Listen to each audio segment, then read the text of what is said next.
This is LBC from Global, leading Britain's conversation with James O'Brien. 3 minutes after 10 is the time. Everyone relax, I'm back. Would you like to hear a little bit of hubbub? Hubbubish. Hubbubesque.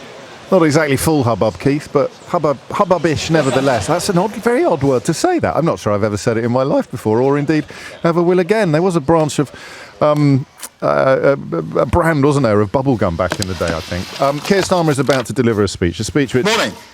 Is important, so pay attention. Sunshine, no rain, welcome. Sunshine, no rain, no wind. Probably tempting fate, but it's really good to see you all here, see familiar faces in this garden. So thank you so much for coming along this morning. When I stood on the steps of Downing Street, just over there 2 months ago, I promised that this government would serve people like you. Apprentices, teachers, nurses, small business owners, firefighters, those serving our community and our country every day. I promised that we would get a grip on the problems that we face and that we would be judged by our actions, not by our words.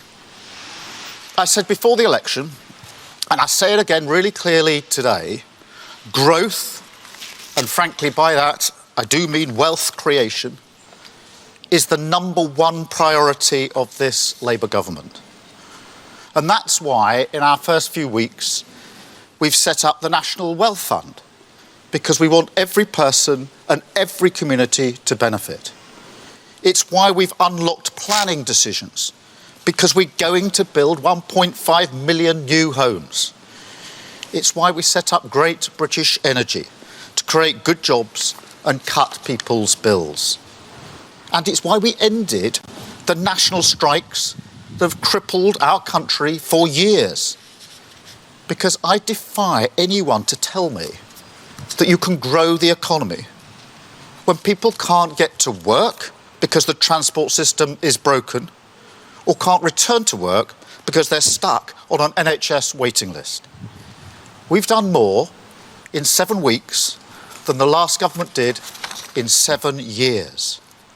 And these are just the first steps towards the change that people voted for, the change that I'm determined to deliver.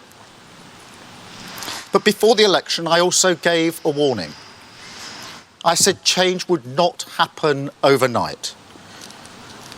When there's a deep rot at the heart of a structure, you can't just cover it up. You can't just tinker or rely on quick fixes. You have to overhaul the entire thing.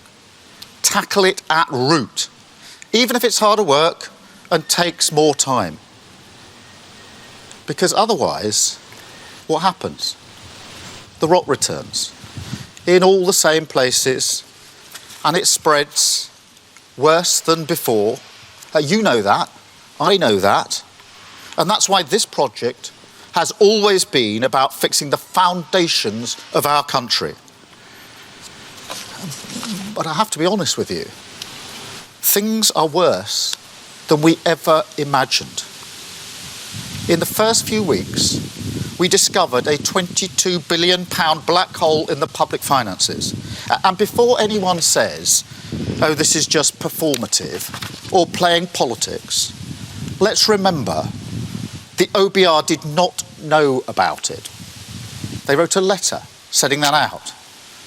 And they didn't know because the last government hid it. And even last Wednesday, just last Wednesday, we found out that thanks to the last government's recklessness, we borrowed almost £5 billion more than the OBR expected in the last 3 months alone. That's not performative, that's fact. But as well as the things that we've discovered, we've also seen shocking scenes across the nation. A mindless minority of thugs who thought that they could get away with causing chaos, smashing up communities and terrifying minorities, vandalising and destroying people's property, even trying to set fire to a building with human beings inside it. And as if that wasn't despicable enough, people displaying swastika tattoos, shouting racist slurs on our streets, Nazi salutes at the cenotaph, the very place we honour those who gave their lives for this country, desecrating their memory under the pretence, and it is a pretence, of legitimate protest. Now they're learning that crime has consequences, that I won't tolerate a breakdown in law and order under any circumstances, and I will not listen to those who exploit grieving families and disrespect local communities. But these riots didn't happen in a vacuum. They exposed the state of our country, revealed a deeply unhealthy society, the cracks in our foundations laid bare, weakened by a decade of division and decline, infected by a spiral of populism which fed off cycles of failure of the last government. Every time they faced a difficult problem, they failed to be honest. They offered the snake oil of populism, which led to more failure, round and round and round, stuck in the rut of the politics of performance. I saw the beginning of that downward spiral firsthand back in 2011, when riots ripped through London and across the country. I was then Director of Public Prosecutions. And when I think back to that time, I see just how far we have fallen. Because responding to those riots was hard. Of course it was. But dealing with the riots this summer was much harder. Back in 2011, I didn't doubt that the courts could do what they needed to do. This time, to be honest with you, I genuinely didn't know. Let me tell you this, every day of that disorder, literally every day, we had to check the precise number of prison places and where those places were to make sure that we could arrest, charge and prosecute people quickly. Not having enough prison places is about as fundamental a failure as you can get. And those people throwing rocks, torching cars, making threats, they didn't just know the system was broken. They were betting on it, gaming it. They thought, they'll never arrest me. And if they do, I won't be prosecuted. And if I am, I won't get much of a sentence. They saw the cracks in our society after 14 years of failure, and they exploited them. That's what we've inherited. Not just an economic black hole, a societal black hole. And that's why we have to take action and do things differently. And part of that is being honest with people about the choices that we face, how tough this will be. And frankly, things will get worse before they get better. I didn't want to release prisoners early.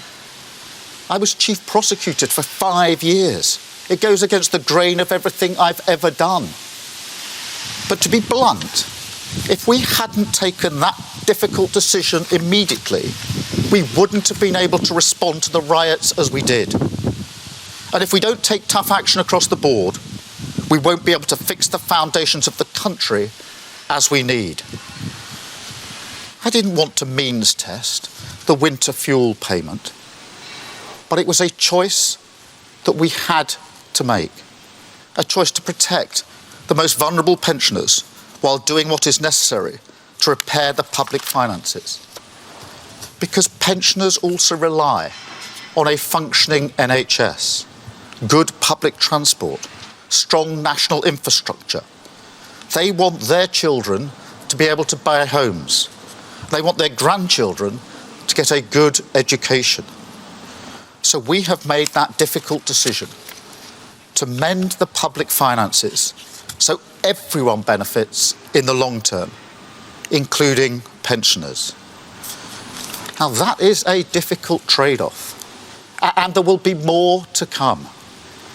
I won't shy away from making unpopular decisions now if it's the right thing for the country in the long term. That's what a government of service means. This shouldn't be a country where people fear walking down their street, their TVs showing cars and buildings being set on fire. This shouldn't be a country where the Prime Minister can't guarantee prison places.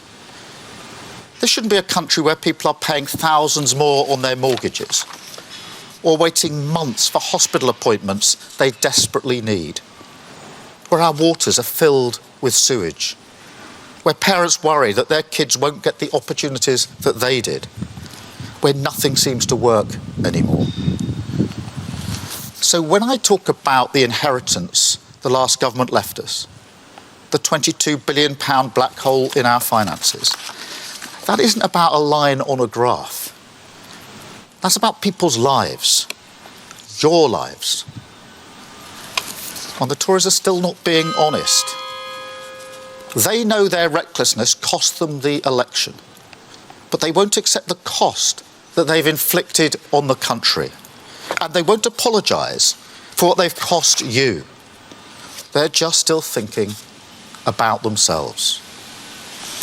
Now, this government won't always be perfect, but I promise you this, you will be at the heart of it, in the forefront of our minds, at the centre of everything that we do. And that's why I wanted to invite you here today, to show that decent, hard-working people who make up the backbone of this country belong here. This is a government for you. A garden and a building that were once used for lockdown parties. Remember the pictures just over there of the wine and the food. Well, this garden and this building are now back in your service. It's not just that the last government relied on easy gimmicks and bad ideas. Those things happened precisely because the government itself lost its focus on the hopes and ambitions of working people. During those recent riots, I made huge asks of the police and of the criminal justice system. People already stretched to the limit. They knew I was making big asks of them, and I'm not going to apologise for it. But let me tell you this, they delivered. They deserve our gratitude.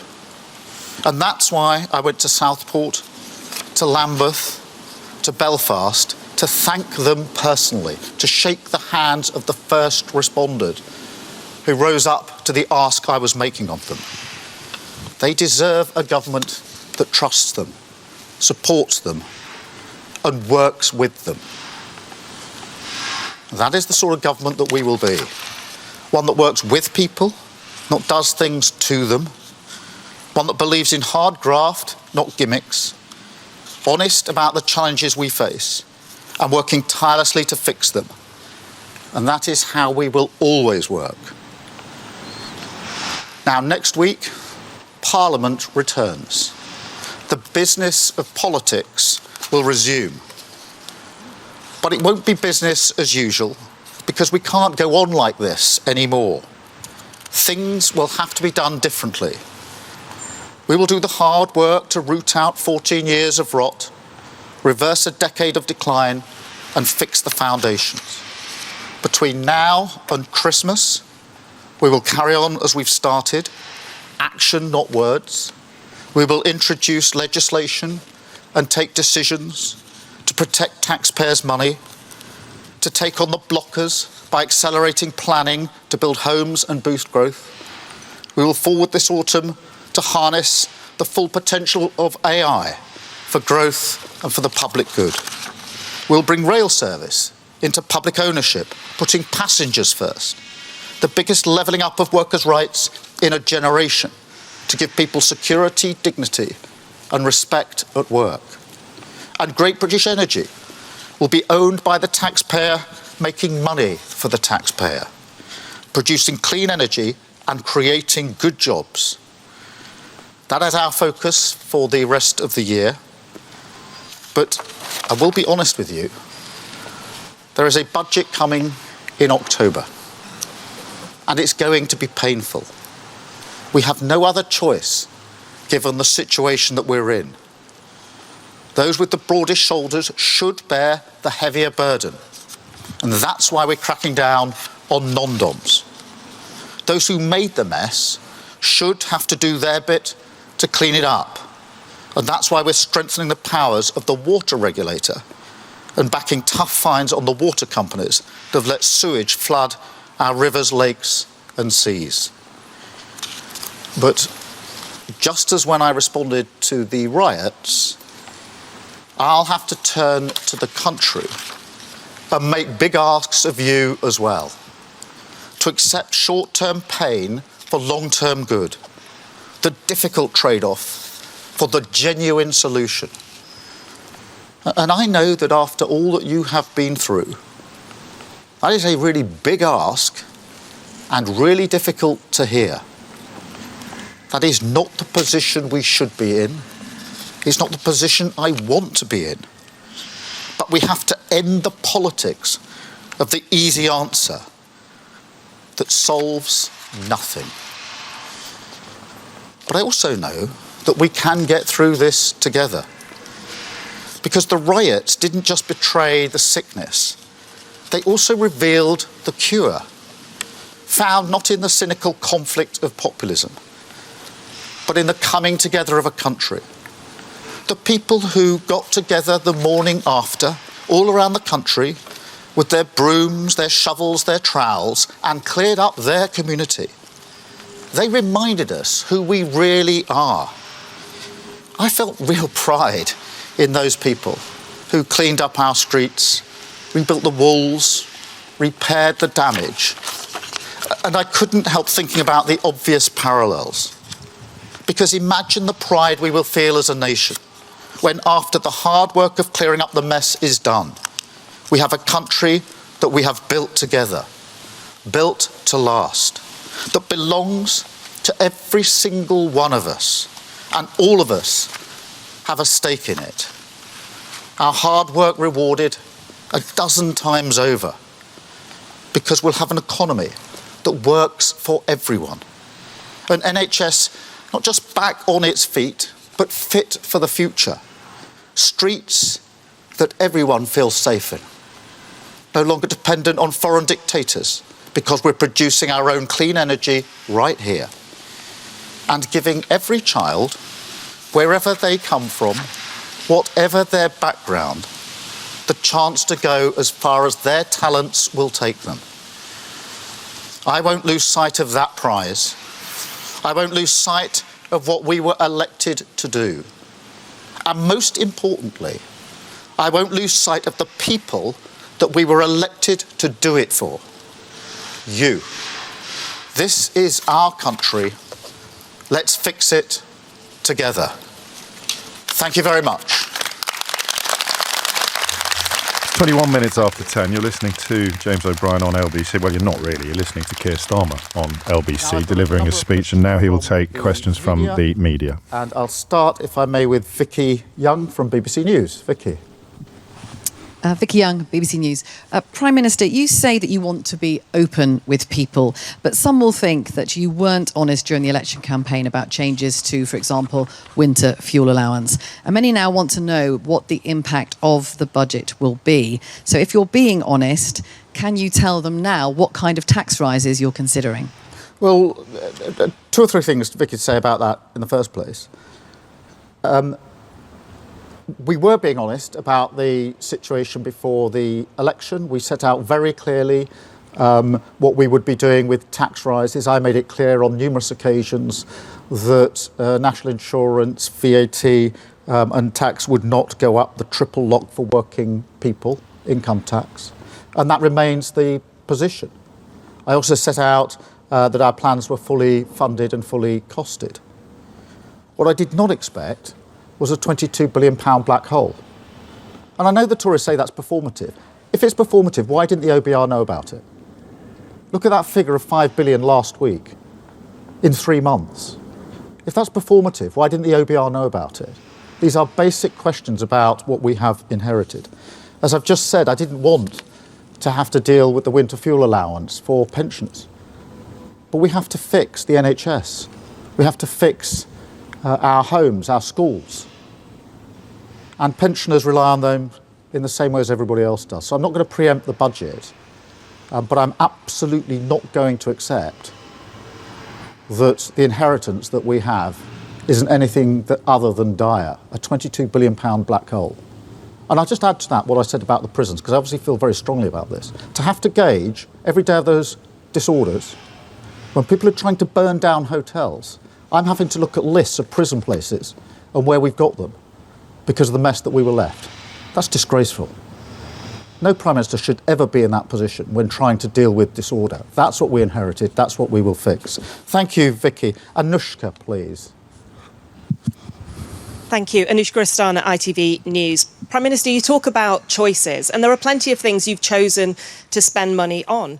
You've chosen to give bumper pay rises to doctors, higher than for nurses and teachers, and you've chosen to take these benefits off pensioners. Age UK say 2 million will be pushed into hardship as a result. So what do you say to those pensioners who are not well off, who feel that you are choosing to balance the books on their backs? Well, so far as the winter fuel allowance is concerned, firstly, I would say it's not a particularly well-designed scheme, frankly, and I think everybody would concede that. I do think it's important that we make sure that the support is there for those pensioners who need it most, which is why we're pushing for the pension credit to be taken up and looking at other allowances. But equally, simply allowing national strikes to go on and on and on and not resolving them was costing the country a fortune. You can't build the economy, you can't grow the economy if you haven't got a basic transport system that's working. You can't grow the economy if people can't get back to work because they can't get the operations that they need. And we've got to get the economy going. And so that is why we've made the decisions that we have made. And on the pay review bodies, more broadly, it doesn't cover all of the disputes that we've had to deal with. What we know is the last government didn't set a framework for that when they started down the road of the pay review. And they put at least one of them in the cupboard of the buildings over the road and ran away from it. We can't carry on like that. We've got to make difficult choices. Thank you, Anushka. I've got Emily from Channel 4. Emily with the Channel 4 News.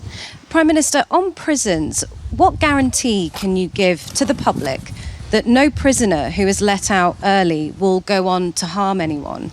Or is the truth that you can't guarantee that and that the early release scheme carries with it an undeniable risk? Well, look, the first thing is, obviously we've put in place a framework to ensure that we don't release those who create the greatest risk. That's a basic safeguard that we've had to put in.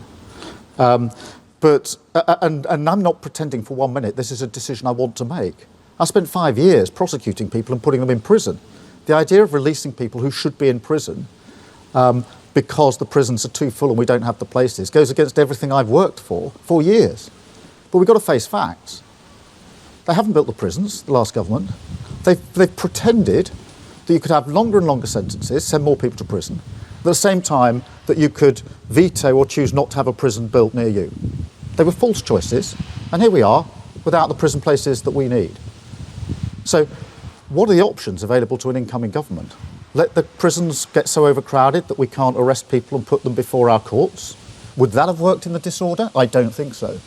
I was really clear in my mind that one of the main ways in which we're going to have to deal with the disorder was making sure those who were throwing rocks, setting fire to buildings on a Saturday or Sunday were facing the full face of the law within days.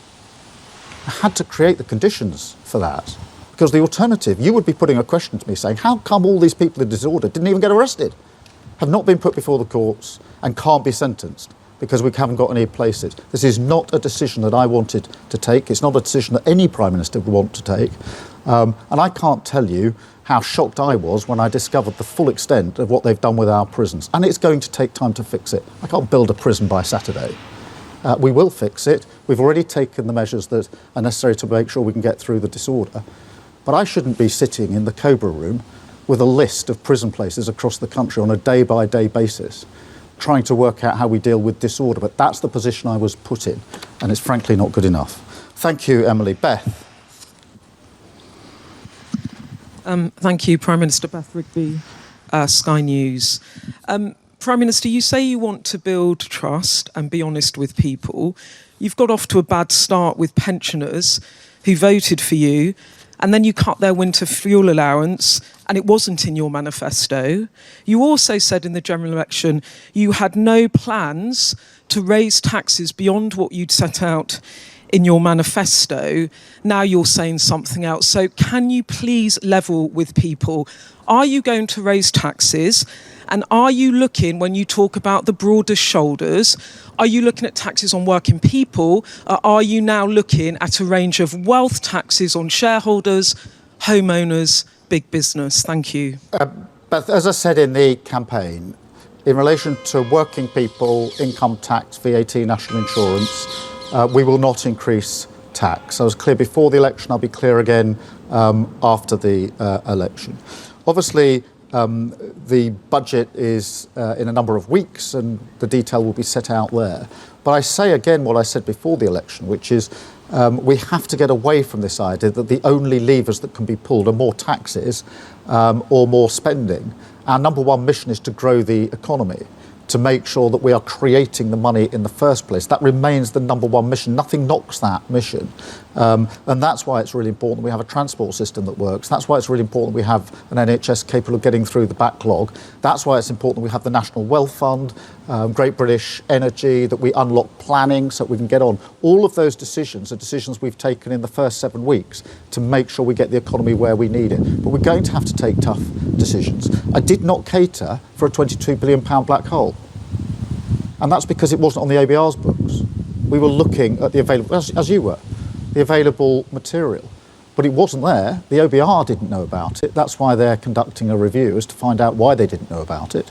But £22 billion black hole on top of what we knew to be the situation is a problem that I'm not just going to pretend isn't there or that we can easily fix. We're going to have to fix it. We're going to have to fix it quickly, because I genuinely do not think that the politics where we simply pretend things can be done that can't be done is working. And we will do it straight away. That's why I call about sort of getting the rot out now. Because if we don't do it, if we paper over it, we know what's going to happen. It's like the damp or whatever. Anybody who's ever decorated a house knows how this works. Pretend it isn't there, paper over it, and guess what? In a year's time, it's 10 times worse. We're not going to do it that way. Thank you, Beth. I'm going to take Andy Bell, if only, so that, where is Andy? Andy, if only, so I could say personally into your face, well, fantastic on your daughter's achievement in the Olympics. Georgia was absolutely brilliant. We were all glued to our sets, and please convey our congratulations to her, as I know many people already have. Andy. Thank you. Well, I wasn't quite expecting that, but thank you very much for that message. Prime Minister, you talk about getting the rot out. Your administration's already been criticised for making a lot of appointments, political appointments, inside the civil service, inside what should be strictly non-political appointments. Wouldn't it be a good idea to have a review now by your Commissioner for Ministerial Standards, just to set the record straight, to clear the air? Because at the moment, a lot of people are wondering whether you really are getting the rot out in terms of the way public administration works. Well, look, Andy, most of these allegations and accusations are coming from the very people that dragged our country down in the first place. So you'll forgive me if I take that approach to it. We are going to fix the foundations. We've got to do it at speed, and I'm determined to have the right people in the right places to allow us to get on with that job. I'm enormously aware of how big a task this is and how we have to move at pace. And that's why we're getting the best people into the best jobs. But I'm not really going to take lectures on this from the people who dragged our country so far down in the last few years. Thank you. I've got Kieran from The Guardian. Thank you, Kieran Stacey from The Guardian. Just on that theme, can you tell us why you've cancelled the appointment of your new National Security Advisor? And can you pledge that there will be an open and transparent process to replace that person? Yes, of course there'll be an open and transparent process. And no, I'm not going to publicly discuss individual appointments. Thank you. Jack from The Sun. Thank you, Prime Minister. Jack Alsford from The Sun. You've made clear today your reasoning for giving big pay rises to public sector workers, but now you've shown you're willing to get your chequebook out. Do you not risk spending the rest of your premiership playing a game of whack-a-mole with ever-growing union demands? And just quickly, you spent a lot of time today looking back in anger, but are you happy that Oasis has decided to reform on your watch? What can I say in relation to that? It's very, very good. It's a great song. I'm not sure I'm the best place to champion it after the last 20 or 30 minutes. But look, let's see what happens with Oasis. In relation to the pay settlements, look, we were very clear before the election we weren't going to meet the demands of the unions. They were making demands which we did not think could be met. And we haven't met them. We'll take the same tough approach as we go forward in relation to any pay issues. We have to take that approach. And therefore, I will be as tough on this as I was before the election, because we have to be tough about it. But I'm not going to pretend that having hospitals that can't operate properly is good for the economy, or having a transport system where people can't get to work is good for the economy. Just sitting it out year after year was costing a huge amount of money. So the government has to get the balance right. But let me be clear, I'm going to be really tough about this with the unions, as I'm being tough with everybody else, because this is part of the work we have to do to get out the rot and start to rebuild our country. Thank you. I've got Chris from The Times.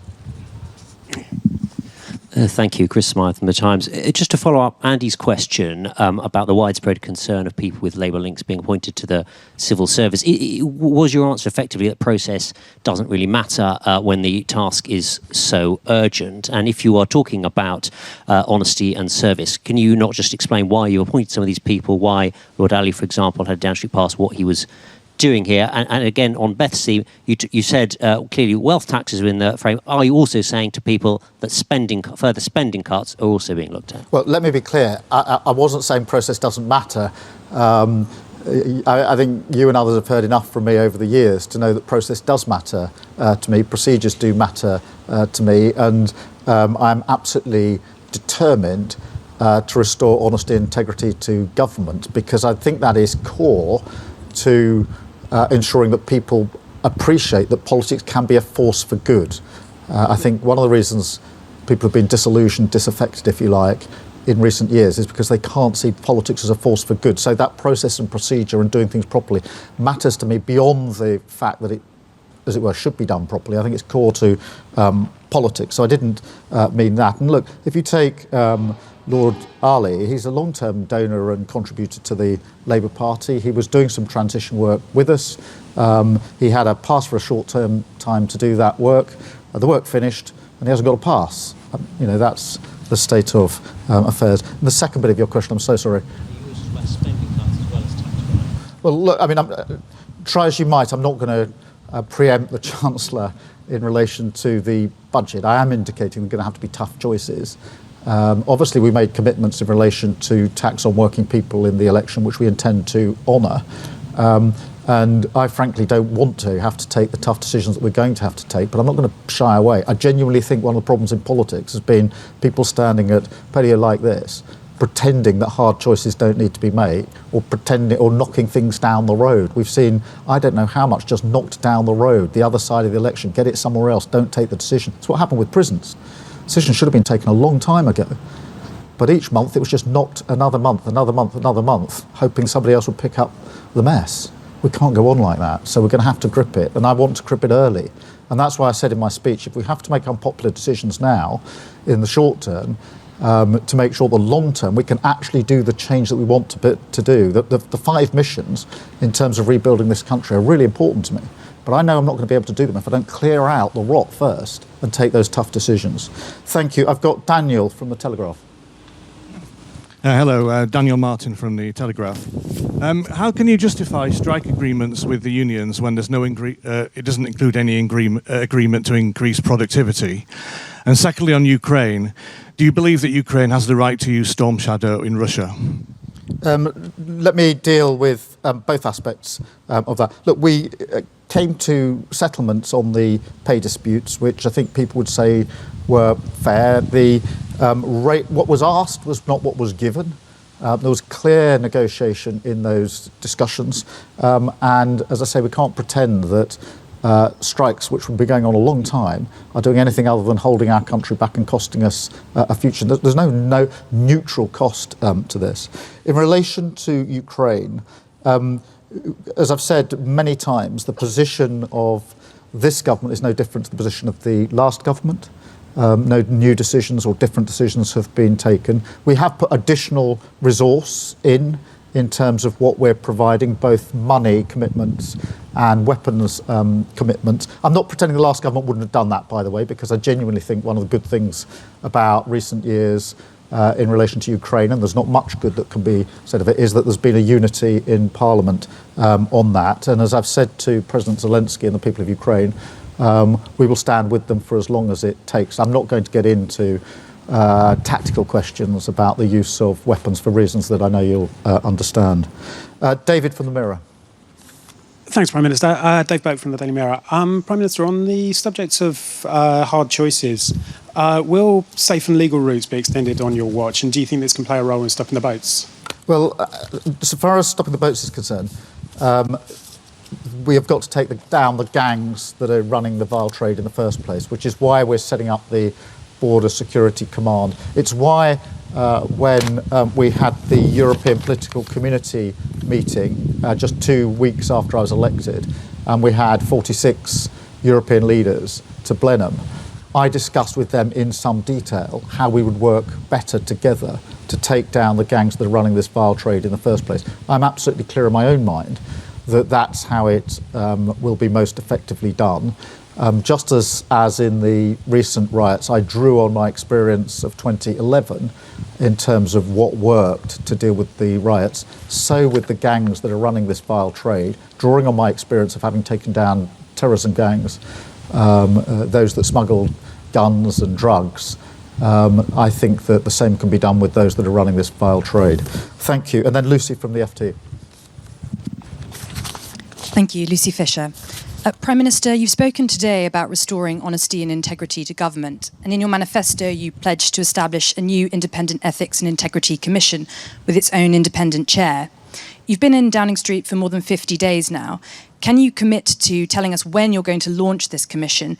And can you confirm today that the chair will have the power to launch their own probes autonomously and that they will be able to publish independent verdicts from those probes? Thank you. Well, Lucy, look, that is a commitment that we made. We will stick to it. I don't have a precise date. I do think it's important that it can initiate its own inquiries, if you like, because that has been an inhibitor in the past. So that commitment stands. As soon as we've got a date, I'll give you a date. But I am very keen that it has the ability to start investigations under its own steam, because I think that's one of the bits that's been missing. Thank you all very much indeed. Thank you. The time is 10:41. A brief hiatus, and then we'll return to discuss what we've just heard together. James O'Brien on LBC. Time is 10:44. You're listening to James O'Brien on LBC, where Keir Starmer has just, well, not here, he did it in the Rose Garden at 10 Downing Street, but you've just heard it on LBC. Keir Starmer, the Prime Minister, delivering a speech about what could be loosely described as the state of the nation. Mr P is on the case already. 39 minutes of Starmer, James. I'm impressed with the speech. I suppose he was left with no choice considering the situation and the usual suspects slinging mud at him. Meanwhile, James sits with his feet up, eating biscuits. That's outrageous. I was eating pineapple chunks, as it happens, but I'm not anymore. I'm poised to take your calls.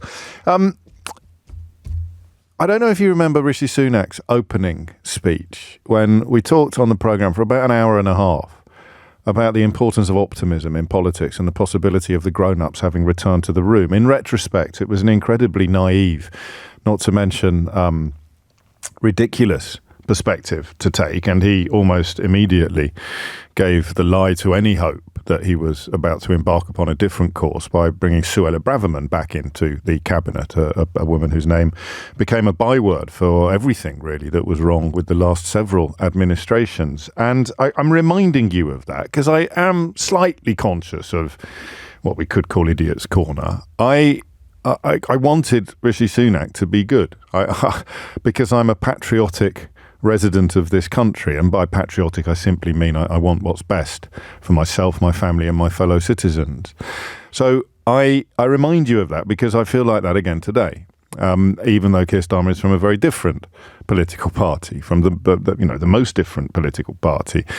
And I feel like the grown-ups have returned to the room. I've wondered for some time what would happen if a Prime Minister used a public address to talk the country through what was happening and what was needed. The difference between fixing the foundations as a slogan on the front of a podium, a lectern, and stop the boats could not be more acute. I fully appreciate many people are concerned about stopping the boats, but the idea that would be the overarching mission of a government that has responsibility for our health, for our education, for our defence, for our environment, for farming, for trade, for business. The idea that the overarching obsession, the key mission, the defining statement of an entire government could be stop the boats was a moment of epic national tragedy, I felt, and spoke to precisely the points that Keir Starmer has just been making. It spoke to an addiction to making promises that couldn't be kept, or to thinking that you could solve complicated problems with simple pledges. He said, I think the line I enjoyed the most, we have to end the politics of the easy answer that solves nothing. And he provided the detail. He referenced the OBR, the Office of Budget Responsibility, and the quite correct claim that the £22 billion hole in the public finances was not expected. There's some dispute over how much was expected. The Institute of Fiscal Studies had essentially warned that there could be a shortfall of between 10 and 20 billion pounds. But if you take their lowest prediction, that's 12 billion pounds more that they have to find, that they were charged with finding the minute that they got into Downing Street. And he set out some of the ways in which he intends to do it. Let me read you some of the texts that have come in while he was speaking. I'll just read them randomly. Is it just me, James, or do you struggle to take seriously any of the Tory protests about standards in Number 10, the economy, tax, honesty? The barefaced hypocrisy is extraordinary. I thought he handled that very well.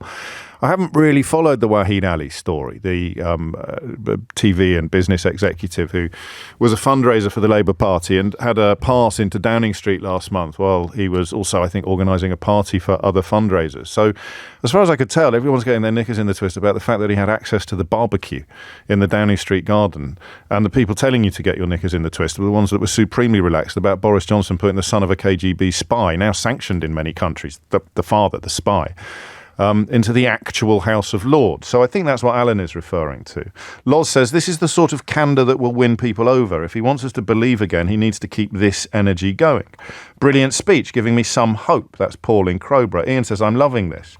This one is unsigned. This man needs someone to advise him to stop pouring fuel on the fire. Utterly inept. Referring, I presume, to the rioters and the idea that we should be somehow seeking to appease racist thugs trying to burn down hotels and attack our police officers. VM similarly unimpressed by elements of it, although perhaps a little more intelligently. Utter rubbish that rioters were exploiting and gaming the Tories' failed system. That would credit them with joined-up thinking and critical thinking skills that they don't have. They rioted because they're a bunch of thugs who'd been whipped up by 10 years of Tory divisive rhetoric and a host of right-wing media shock jocks and social media extremists. It's something I would largely agree with, although I'd also remind you that what he said about prisons, what he repeatedly said about prisons, probably lies at the heart of what you might describe as his political mission. Ian Dunt puts it well on social media this morning. A situation, think about this, take this on board, a situation where the Prime Minister is having to check prison places daily during riots is symptomatic of an utterly broken country. The sheer scale of his inheritance, the damage that Keir Starmer has inherited, is something that you obviously know a lot about because we talked about it throughout. But the sleight of hand, the pulling of wool over the eyes that the entire leadership election panel remain dedicated to is really a reiteration of the idea that you look at a country where a government has responsibility for defence, for health, for education, for the environment, for farming, for business, for trade. What else can we put on that list? There'll be things I've forgotten that you're cross about. All of the things that a government has responsibility for, and the current iteration of the Tory party, because they live in perpetual fear of parties growing up to the right of them. They think the single most important priority in the country is stopping the boats. So there it is. That is why we've ended up in a place where the actual Prime Minister is having to check prison places on a daily basis during vicious riots in order to be confident that he can actually, or that the people pleading guilty to these hideous crimes because they were too stupid to realise that filming themselves committing them might be a rather compelling case for the prosecution to make sure that there is actually room to lock them up. I'm captivated by this speech, says Kevin. Starmer has such a tough gig, but I sincerely trust that he can turn this tanker full of Spitfires away from the cliffs. A master of the analogy there, Kevin, a man after my own heart. It's the first time in a long time that I've heard a cogent plan and believed it. If Sunak, Johnson and the rest were the e-scooters of government, Starmer is the Austin Metro. I think maybe just doubling down on the king. He's a mastery of analogies, and he's clearly worked on his delivery too. Sue's not sure. She says, listening to Keir Starmer, I'm sure he will do good, but it's so boring, all doom and gloom and little hope, unlike Kamala Harris in the United States. Although, Sue, I have to tell you, she's being criticised for a lack of substance. And, of course, she's not in power. You can campaign in poetry, but you have to govern in prose. And in many ways, you're complaining that Keir Starmer today was communicating to you in prose and not poetry. Call me naive, says Jennifer in Stilton, but this is for the first time in a very long time. I believe and feel trust in our Prime Minister. Jamie says that was actually quite good, very scathing of the failures of the Tories. And Eric goes further. After listening to the Prime Minister's speech, whatever he needs to fix the country, I will stand behind him. I need to find a few more negative ones, but they have to be vaguely sensible. They can't be, as Mr. P described, the usual suspects queuing up to sling mud at him. Because I am allowing myself this morning to be optimistic. And I am conscious that the hope of improvement will have to endure and contain things getting worse before they get better, as the song didn't say. It's never going to catch on, is it? Oasis might be getting back together, but this is not 1997. Things can only get worse before they get better. And that, I realise, was the speech I've been waiting, I think, over 10 years for a British Prime Minister to deliver. And I just remind you again, before you waste tuppence accusing me of footballification or client journalism or all the other things that we used to point out happening when the various lies and atrocities were being committed on the country by the last several governments. I said the same thing for about an hour and a half about Rishi Sunak. And I have in the past been more than happy to castigate leaders of the Labour Party. I am responding entirely to one man, one speech, one government and one vision.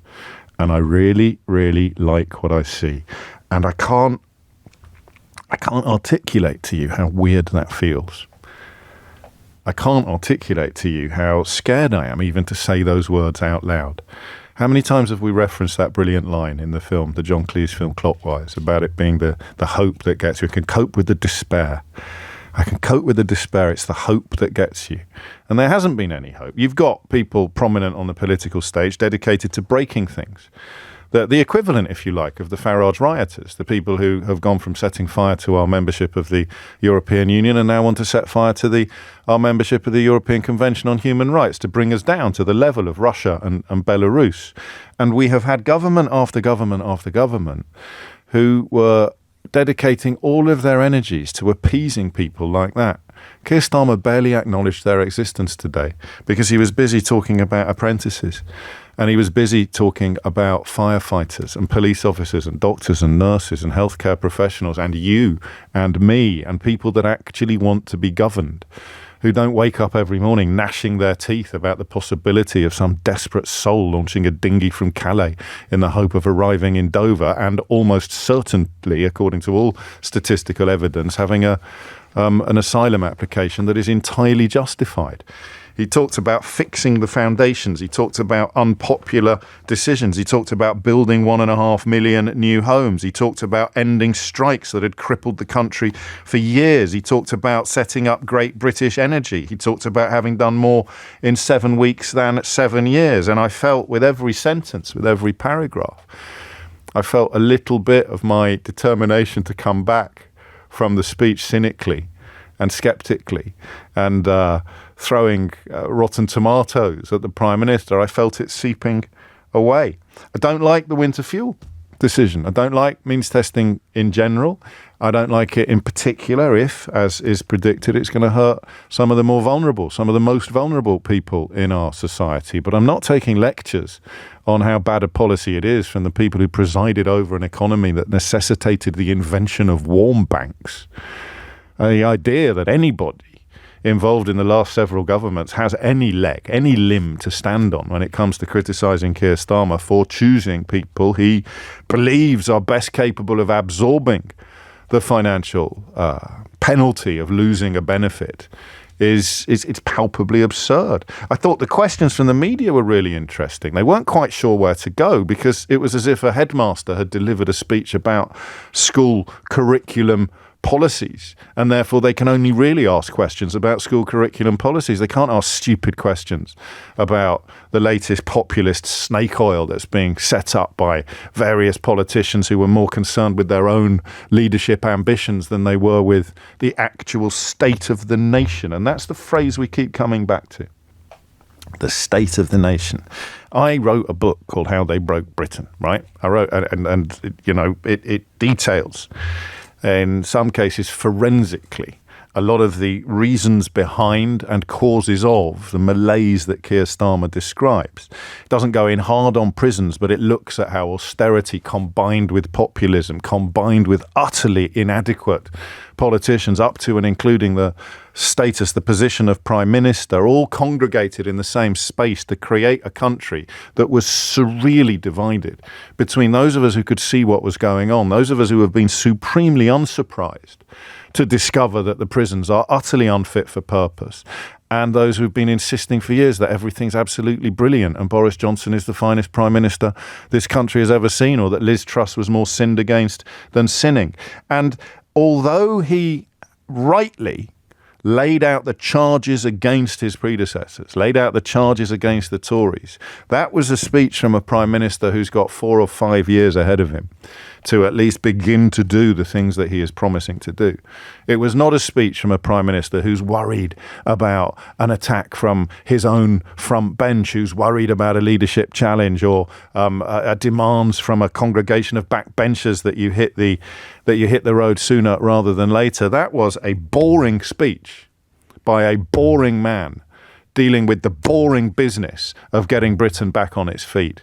And if you don't like that, you don't like Britain. If you don't want him to succeed, you don't want Britain to succeed. You can't possibly argue with the diagnosis of a country on its knees. You can argue with the prescription, such that he has provided, and we'll have to wait until the budget to find out more, but you cannot argue with the diagnosis of a country on its knees unless you are truly deluded or incredibly wealthy. Unless you are so insulated from the realities of what's happening in the NHS, what's happening in the education system, what's happening in trade. There's stuff he didn't say that I would have liked to have seen.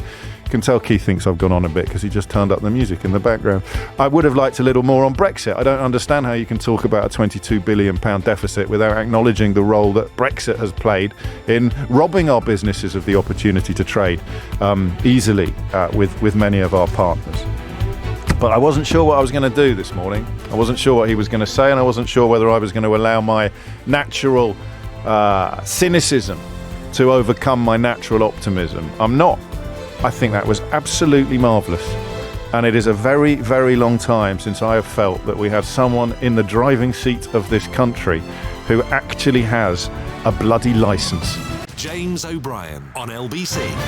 It's 3 minutes after 11. You're listening to James O'Brien on LBC, where our political editor Natasha Clark will join us shortly, having hot-footed it back from Westminster, where she was cruelly denied the opportunity to ask a question, actually, but at least there were no nods or sops to these weird new television stations with no viewers that have grown up over the last few years, but an extraordinary number of very right-wing politicians on their payroll. Perish the thought that such a thing could ever happen here. Either shortly before or shortly after Natasha talks us through what she has enjoyed this morning, we will start taking your calls. So what are you going to say? What am I going to ask you? I'm going to ask you what you thought of that speech in the first instance. 0345 6060973 is the number that you need. I'm also going to ask you about your relationship with optimism, about how it sounds to you to suggest that we need to give this guy a chance. If he, in the highly unlikely event that he turns out to be as bad as any of the previous 3, 4 or 5 prime ministers, we will need to come down on him like a ton of bricks, with the added misery, the added horror of feeling let down, as opposed to merely having our fears and our cynicism confirmed. But that relationship with optimism, in many ways, I want to ask you, how bad do you think it really is? How much of Keir Starmer's diagnosis do you buy? The idea that the country is in a truly parlous state.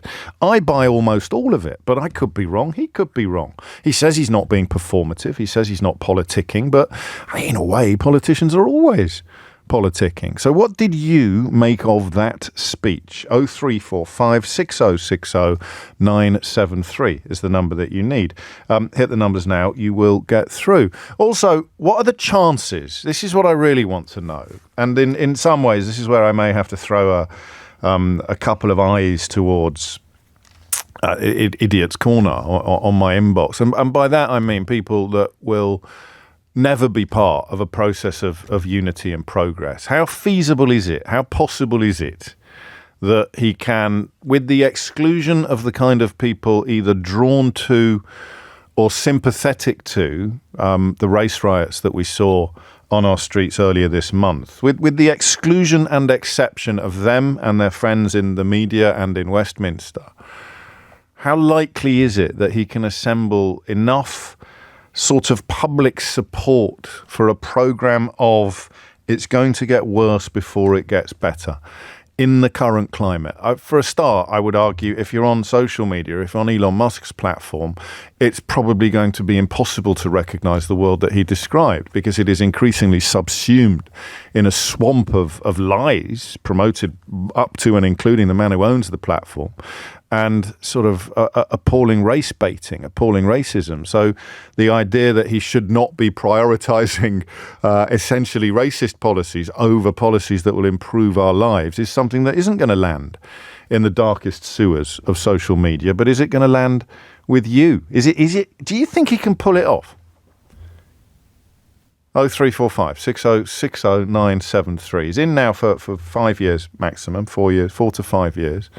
By the time of the next general election, do you think Keir Starmer can feasibly do enough to earn the second round, if you like, of government?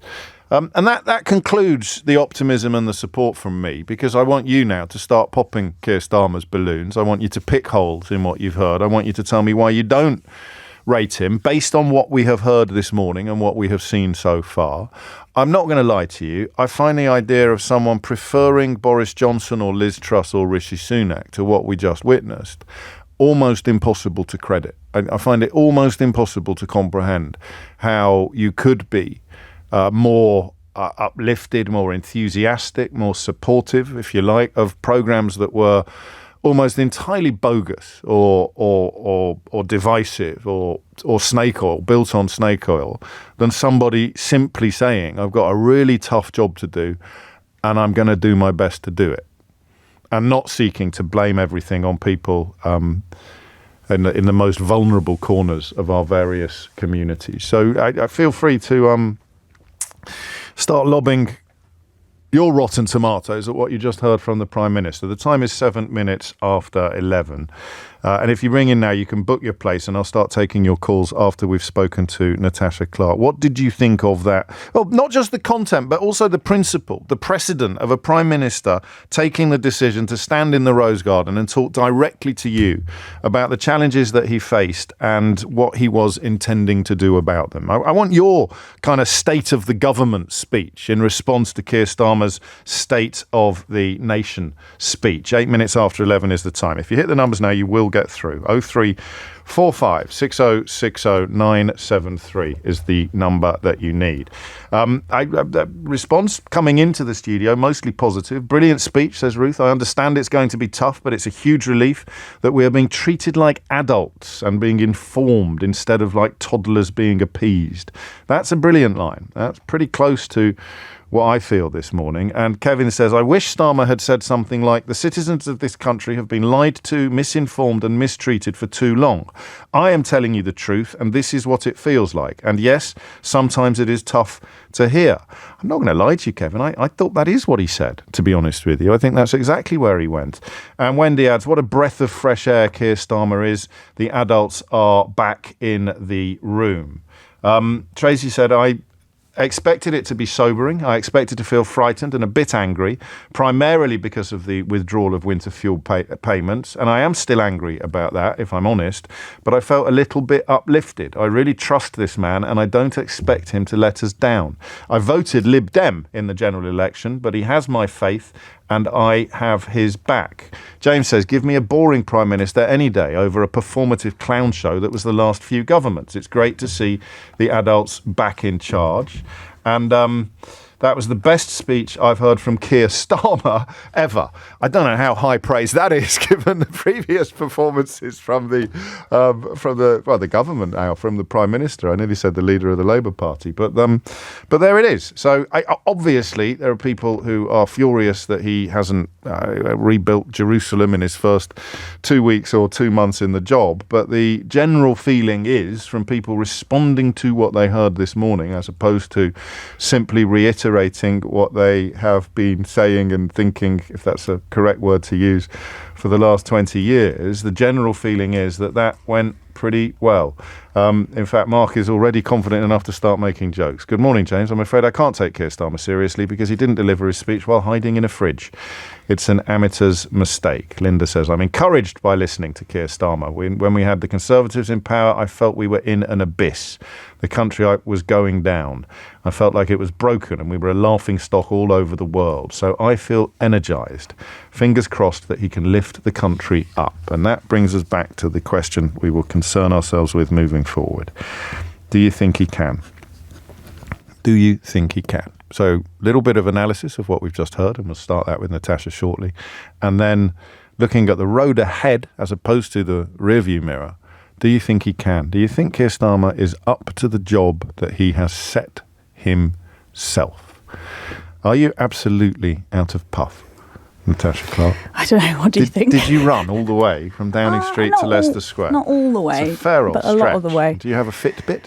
I don't. I really should put one on because I just think the amount of time I spend running up and down Downing Street, I should put that on Strava. You won't have heard much of the analysis, much of the response coming into the programme, but you just heard me reading through a random selection of texts coming in. I don't remember, and it's a while since, we had Clegg and Cameron in the Rose Garden, but that was more of a burgeoning bromance than a mission statement, a mission ahead. The key thing that struck me was the words on the lectern: fixing the foundations, replacing stop the boats. And the second thing that struck me was the conduct of your colleagues, the questions, which had to be, as a consequence of the content of the speech, had to be quite substantive. There wasn't the front page hunting that has typified these sort of moments for the last few years. The journalists, whether they were supportive of the government or not, trying to get a gotcha or trying to get a scoop. So it was an oddly sober affair, I felt. I think that's fair. Look, it's his first, obviously, speech back in Downing Street as he tries to sort of mark the new year in government. We're expecting MPs back in Westminster next week. So it is trying to set up, I think, for him, the scale of the challenge ahead. That was very clear. And obviously, what he really wanted to talk about was what this means in terms of the legacy of the last government and how high he believes that challenge is going to be to get rid of what he believes would be 14 years of Conservative rot. When there's a deep rot at the heart of a structure, you can't just cover it up. You can't just tinker or rely on quick fixes. You have to overhaul the entire thing. Tackle it at root, even if it's harder work and takes more time. Because otherwise, what happens? The rot returns in all the same places, and it spreads worse than before. In fairness, James, I think it actually reminded me in some ways of some of the things that I think Rishi Sunak tried to say at the start of when he became Prime Minister, obviously overtaken by events.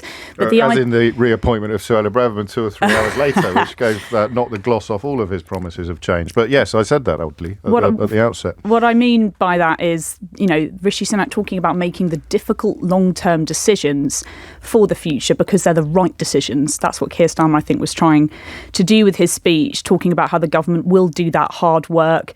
And obviously he talked about the riots and made that a huge metaphor of this speech, talking about the idea of the clear up being a clear part of what the solution is going to be. Would we have had the speech without the riots? I think potentially, yes, but maybe it wouldn't have framed the speech in quite the way that I think it did. But yes, I think the riots was obviously that metaphor. He wants to try and clean up the country, and he believes that it's going to take quite a long time to do that.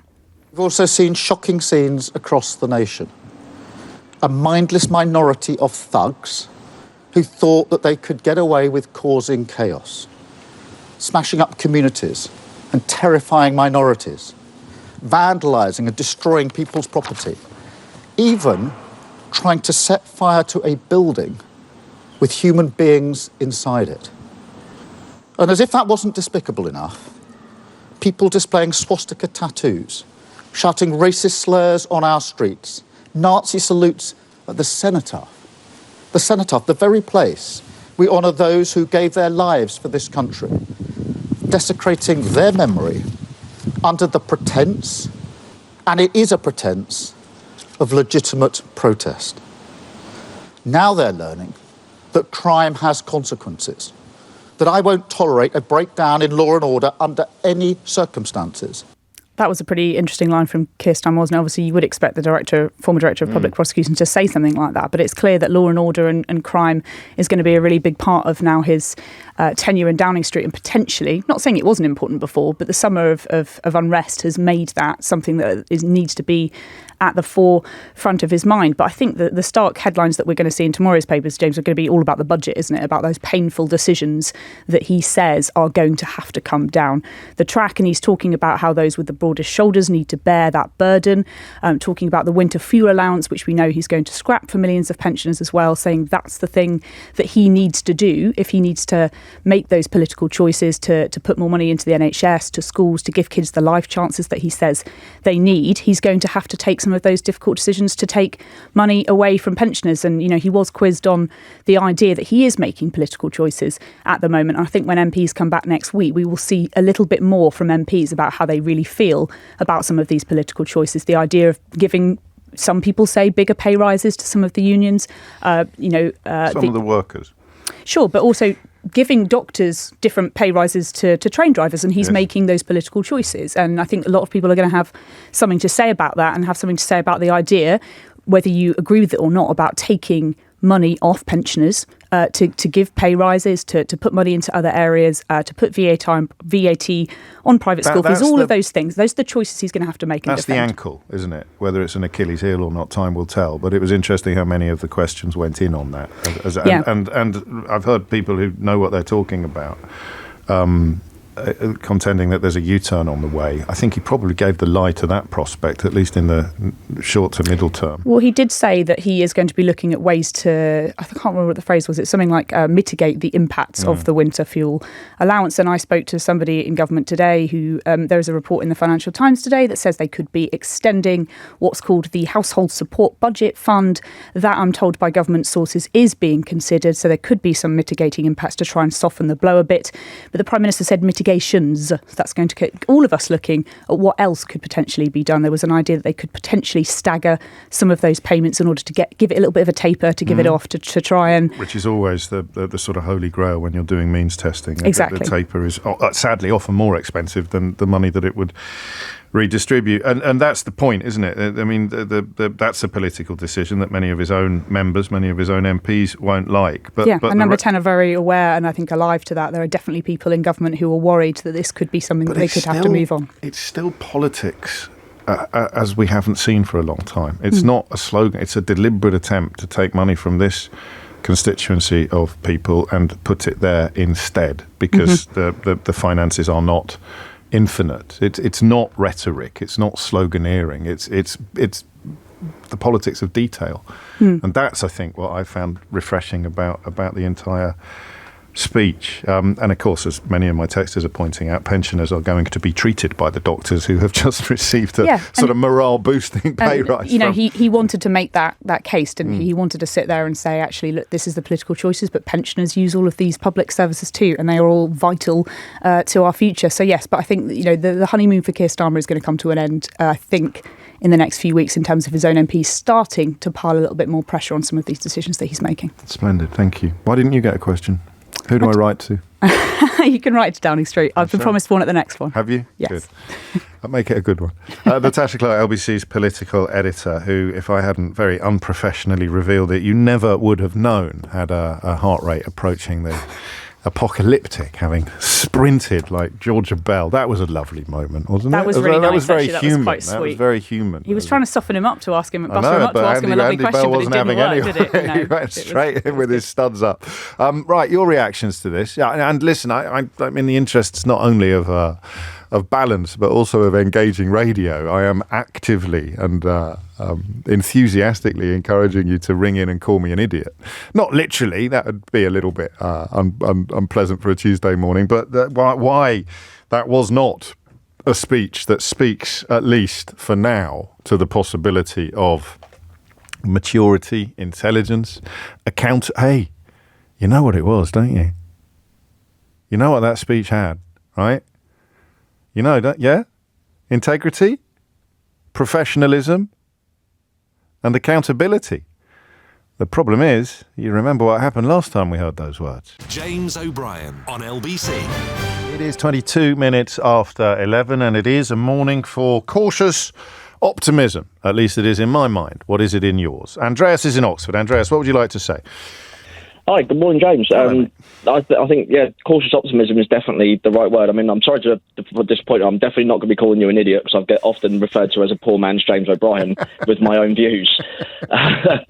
Which, I mean, apparently, I don't know why that's a bad thing, so I'm going to take it as a compliment. It's not a bad thing. It's a wonderful thing. It's a mighty, mighty achievement. How weird does it feel to you to be articulating optimism? Because I think if the speech had been slightly different, I'm not sure I would have done. I kind of, you don't do this for a living, so you won't have this necessarily, but that almost like the curse of the liberal to sort of to try to be balanced or to try to be measured, whereas actually I want to feel optimistic and I want to feel hopeful.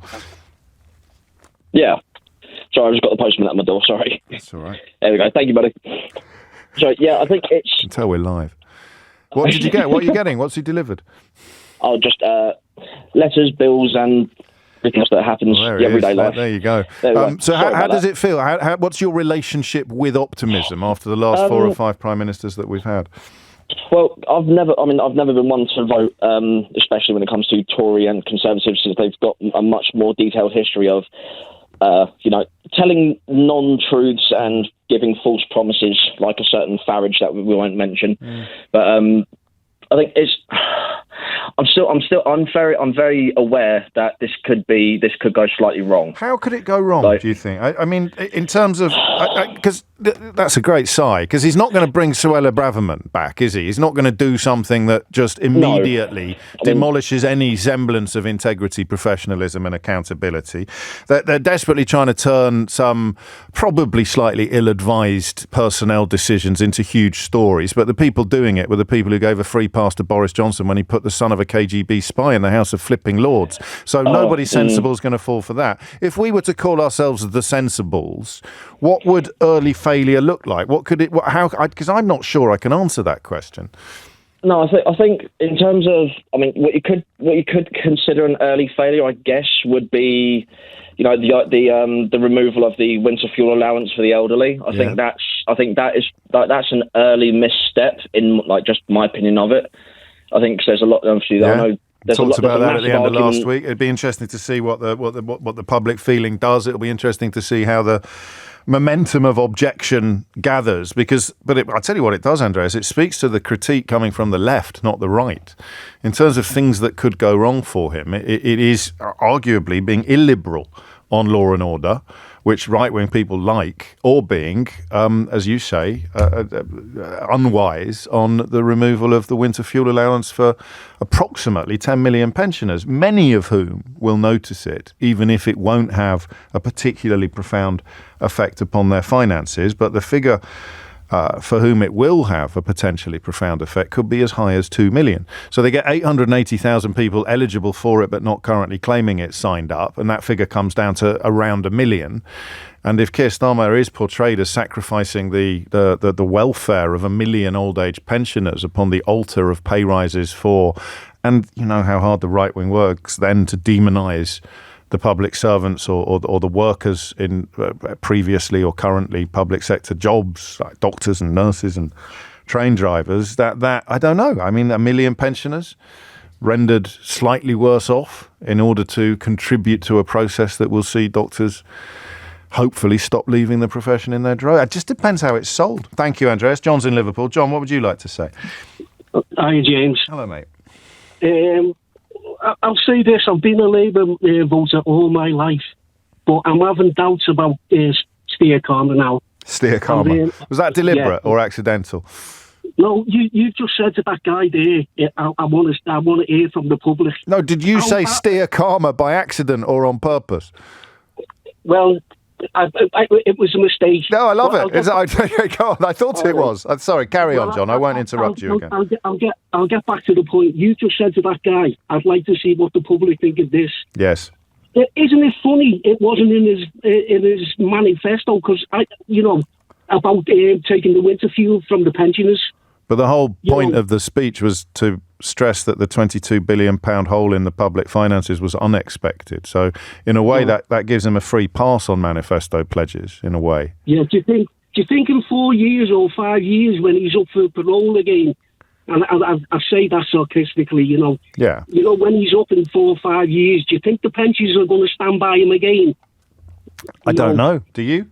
No, they won't. Well, I'll tell you what, I'd love to hear pensioners coming on to talk to you and to see how many reaction you get. Oh, yeah. Well, we did. I think we did 2 hours on that last week, and it was largely mixed. But respectfully, John, you don't sound as if you're paying much attention to the speech that we've just heard. You're cross about something that happened a couple of weeks ago, and you're still cross about it. I'm cross about when a politician tries to be elected for Prime Minister, yes, that they don't lie. And everyone's saying he doesn't lie. He's lied. Why did they come out and say, when I'm elected, I've got to take the winter fuel to establish... because the public finances are much worse than Labour expected before entering government. The Treasury, not the Daily Mirror, the Treasury has identified a £22 billion shortfall this year alone. So his team, so you're telling me his team, the plenty of team that he's got, never seen that coming? No, I'm telling you, the Institute of Fiscal Studies said it could be as high as between 10 and 20 billion, but no one thought it would be at the upper end of that, let alone higher than it. I mean, what is it you don't understand about this? I mean, everybody says, nobody's arguing with the shortfall. If I wanted to look into something, if I was going for something, I would get my team and say, look, we want to investigate there. What's going on here? But the speech addressed this. The speech addressed the fact that they were essentially making spending pledges that they knew they wouldn't be able to keep because they knew they were going to lose the election, and that they were trying to ambush the Labour Party with the. Well, I'll tell you one last thing. He's lost my vote. He's lost my vote. He didn't have it, did he? And he's lost the votes of a lot of pensioners. Well, we will see. We will see. But we'll see. We will see. Yeah, and I'll come back to you in 4 years. What are you so cross about, John? It was a really interesting speech. He's explained why there has to be a withdrawal of winter fuel payment. You might not agree with it, but you shouldn't let it get to you on this sort of level. It does, because it's always the pensioners. Well, you didn't vote for him, did you? Did you really vote for him? Because you sound like you hate him. Well, to be honest, I am beginning to now. It's moved very quickly, and so that if I found a £22 billion shortfall in your personal finances, you'd have to make the savings somewhere, and you're a pensioner, so it would be pensioners that got most affected. Why didn't he put it in his manifesto then? Because the £22 billion black hole in the public finances had not been established, I mean, literally, John. The massive... I thought he was being a bit too repetitious. I literally found myself thinking, all right, mate, enough about the black hole. Can you get on with what you're going to do to fix things now? But obviously he needed, for you at least, to talk a little bit more about the black hole. It's a hole and it's black. And it contains an absence of £22 billion. But that doesn't mean that the decision to save a couple of billion, is it? It doesn't mean the decision to save that money by taking away the winter fuel payment from 10 million pensioners was the correct or the fair thing to do, albeit that only 2 million of them, if that's a fair phrase to use, have been identified as being in any way put at risk by the policy decision. 11:30 is the time. I suppose if you were doing Keir Starmer promotion, you would say, well, it proves he's capable of taking tough decisions. Thomas Watts is here now with your headlines. James O'Brien on LBC.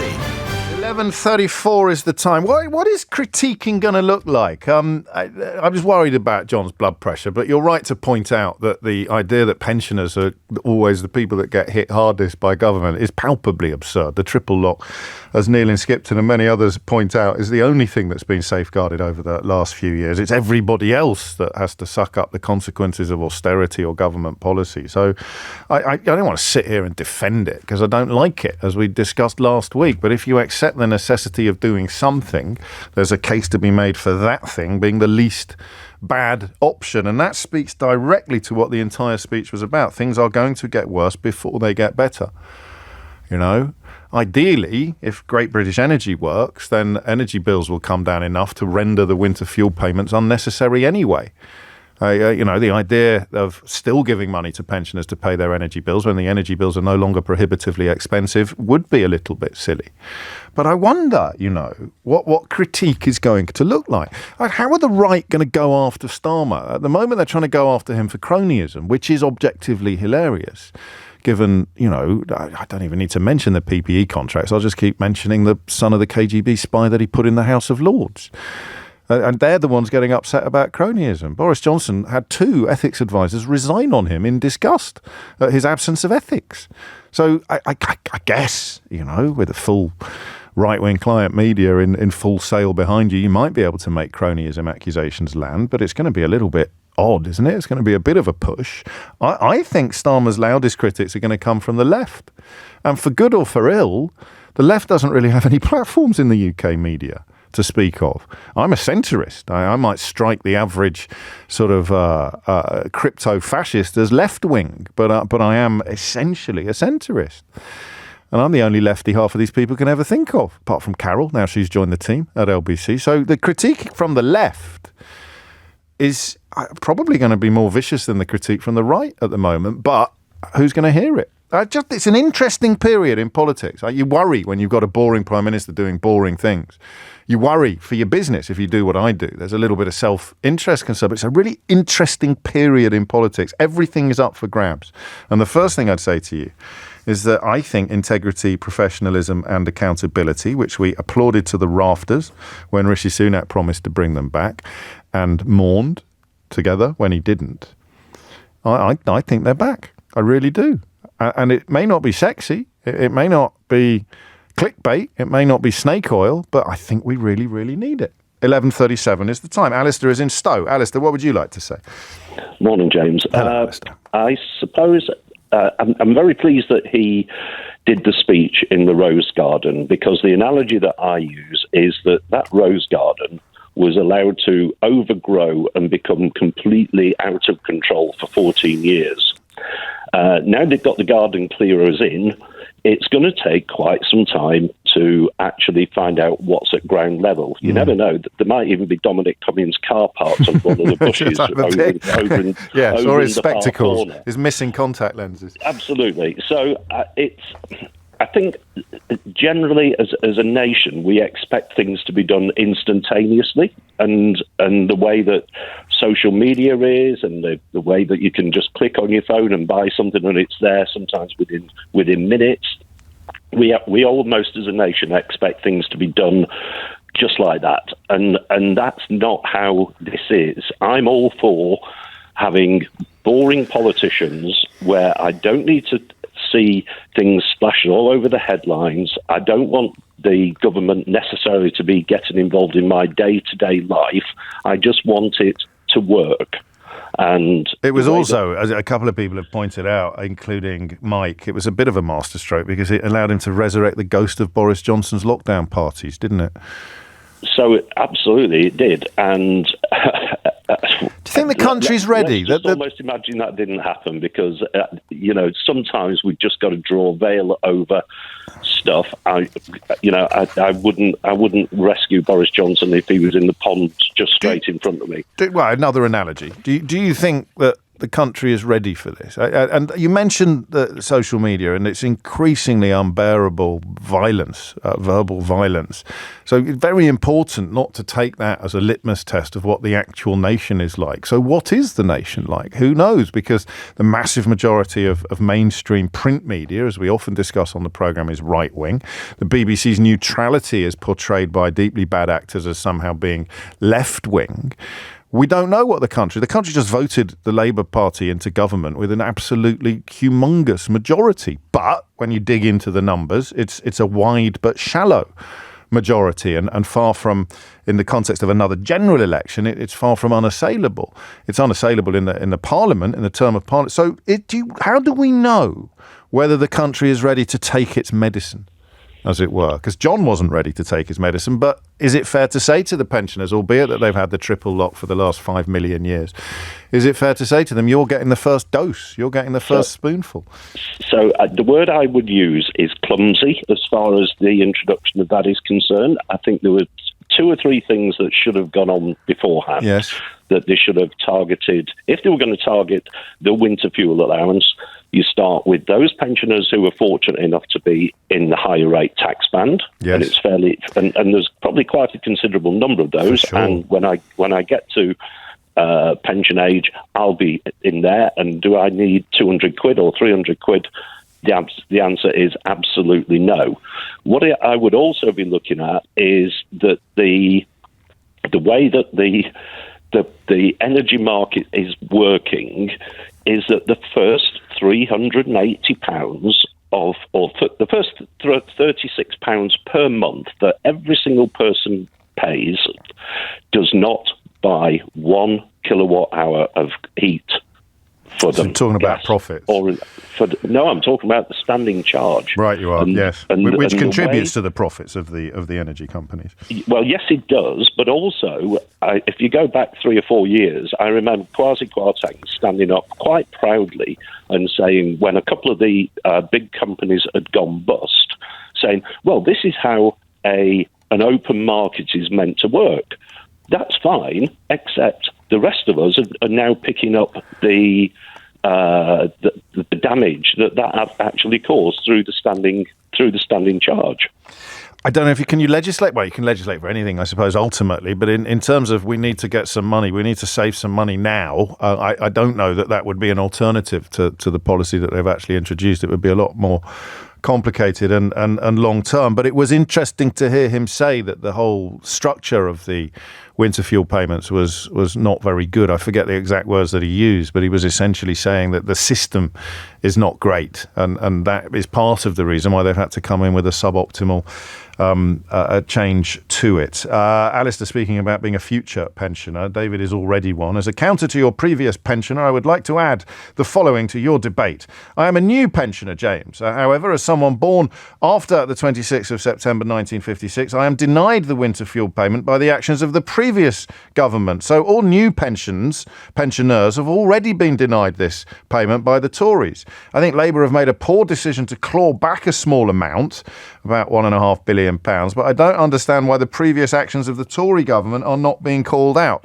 Well, I suppose what you've done, A, is educate us, because a lot of us wouldn't have been fully across those facts, and B, remind us why the Tories are on fairly thin ice going after this as a policy decision, given that, as you remind us, it's one that they introduced, albeit for a smaller constituency of new and future pensioners as opposed to the ones that were already over the line. David, beg your pardon, Daniel is in Golders Green. Daniel, what would you like to say? Good morning, James. Hello, mate. Hi. James, I found Keir Starmer's speech, in particular the bit about the upcoming painful budget, yes, incredibly dark, incredibly depressing, and incredibly gloom-laden. Did you? I really did, because... So you reject the analysis of a country in quite a lot of trouble at the moment? No, that I don't, James. I don't. So so if the diagnosis is bleak, how can the prescription not address that?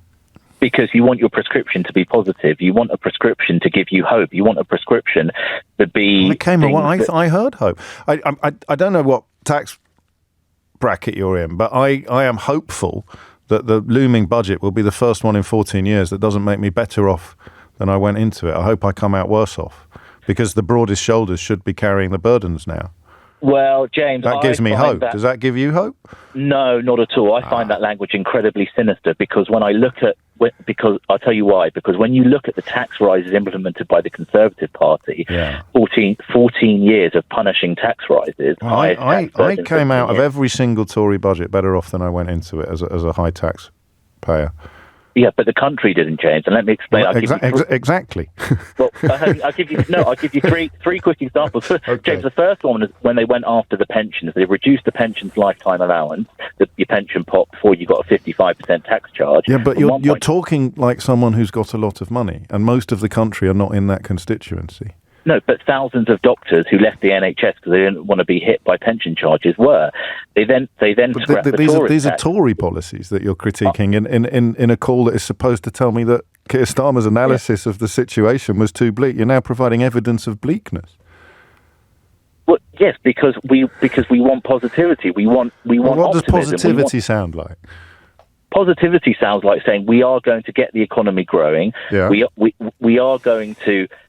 We had all that from the last lot. They never shut up about how they were going to get the economy going. Liz Truss's entire disaster was built upon a promise to get the economy going. You wanted more good news for rich people, Daniel. No, I didn't, James. I promise you I didn't. Okay. I believe you, but give me another reason why that was, because I've come away hopeful and optimistic, and you've come away bleak and pessimistic. I want to understand the difference between us. Yeah, well, I'll tell you why. It also, the last 2 months of this horrendous regime, I'll be honest with you, is partly why, because they've just announced, James, in the last 2 months, this Labour government, £30 billion worth of spending pledges, 11.6 billion on overseas climate aid, 9.4 billion on the junior doctors, 3 billion on Ukraine, billion on Great British Energy, but yet they're saying at the same time that they haven't got the money to give $1.5 billion for pensioners a winter fuel payment or raise the 2-child benefit cap. Can you see, James, the big problem with that? No, I would point at some of that as being, speculate to accumulate. You want the economy to grow, so the Great British Energy project, which we all as patriots have to hope succeeds, is necessary. Abandoning Ukraine in their hour of need is an unconscionable prospect that I'm surprised you even mention out loud. The junior doctors, as you've told us a minute ago, the NHS is hemorrhaging doctors, which you were complaining about, and now you're complaining about policies designed to attract them to the profession and keep them in it, which I think you can agree, now that you've heard me repeat your own words back to you, sounds absolutely bonkers. And overseas aid is probably the best chance we've got of addressing some of the things that the last 4 governments have been obsessed with, i.e. the exodus of people from parts of the world that are becoming uninhabitable to the parts of the world that are habitable. So that's all brilliant and very uplifting. James, you sort of misquoted me a bit, James, because I don't. I'm not critiquing giving junior doctors money. My point is about the political choices of where the money is being spent. That's my point, James. It's come from 8 million pensioners who don't need it, under the most cynical analysis of the winter fuel payment decision. Well, that is very cynical. 8 million. It's not 8 million that don't need it. It is. A lot of those 8 million. 2 million who may move into problematic territory as a consequence of the policy decision. 880,000 of whom would be entitled to it if they signed up. So we can remove them from the equation already. But I think what I'll take away, and I enjoy talking to you, Daniel, but I will take away from this the effortless shift from complaining about doctors leaving the NHS for financial reasons to complaining about a policy designed to help the NHS retain doctors for financial reasons. James, you got me. That's what I do, mate. James O'Brien on LBC. 11:51. I've just clocked that the contenders for content in the next hour are 2 of my favourite, or at least speak to 2 of my all-time favourite things, darts and Oasis. I don't know. Can we get an hour talking about how excited we are about Oasis finally getting back together and wondering where their place is in the rock pantheon? Do you know how old Mick Jagger is, by the way? As I just mentioned the rock pantheon. Have you seen Mick Jagger on stage? I tease my mum every time she gets in her stair lift about being more or less the same age as Mick Jagger, who looks like he could do the can-can at the Folies Bergère. It's like absolutely extraordinary. I don't think Liam and Noel are going to end up in that kind of state when they're his age, because they've already complained, particularly Liam, about sort of debilitating physical issues. I don't know whether he's sort of Zimmer framing their way onto the stage at Wembley. But I don't know. So, because the other story, and as Keith says, the Oasis story is kind of now or never. It's kind of today. Well, we could do it. It depends, because we're all going to try and get. Some might say it's now or never. Very good. Definitely, maybe. The tickets go on sale on Saturday, of course. I won't be here on Saturday, so Saturday you could probably do it. Maybe Friday, could do it on Friday for people who are going to get their tickets to. Or do we just do? I don't know. Anyway, that's coming up next. Much less controversial territory first. Isn't Keir Starmer wonderful? 0345 6060 973. Jim's in Glasgow. Jim, what would you like to say? Good morning, James. Hello, Good Jim. to have you back. Listen, this is for John in Liverpool. I'm one of the pensioners who's lost their heating allowance, and I'm not angry about it. It's just one of these things. It's economics they were talking about. They had to do that early because they had to send letters out early to people who were getting their heating allowance. Some get it in October, November, December and January. So they had to put that out first to stop everything being printed. That's that. Now, I'm Labour. Yeah, that's exactly right. That's a sort of logistical, bureaucratic necessity, which I tried to explain that, but you've done a much better job than me. You could have had a much more long-term, complicated tinkering, but if you wanted to smack it early, you needed to do what they did. That's it. Now, going back to what he said this morning, it's good to have an adult in the room, shall we say. Yes. There's no ifs or buts. He's reading it as he sees it, and I quite agree with it. I'm Labour through and through. I've been hit with this. And also, before the Tories left, they also hit me with tax, being a pensioner, because they didn't put the personal allowance up when they hit us with the triple lock. So they take it and give it. That's that. So I'm getting hit with the tax as well. Not all, obviously, but some of the negativity that was coming into the studio that I didn't read out because, for reasons that will become clear, was coming from Scotland. And it was complaints about things that Keir Starmer hasn't had the time to turn his attention to yet, or a sense that we're having English-centric conversations, which is a criticism of me, not a criticism of Keir Starmer. So it's interesting to hear you from Glasgow looking at a Prime Minister in Westminster and arriving at similar conclusions to the one that I've arrived at. Yes, but could I also just add that I'm going to talk here now about Rachel Reeves in the budget in October. Yes, all to play for. He was talking about reforming the House of Lords. Now, what he could do, but to show us that we're all in it together. I know it's not going to cover the gap, but what he could do, and I would be quite happy if he did this, and just to show us that we're not all in it, we're all in it together. They get £330 a day to sit in there, and one person 3 days is £1,000, give or take a couple of bob. Yeah.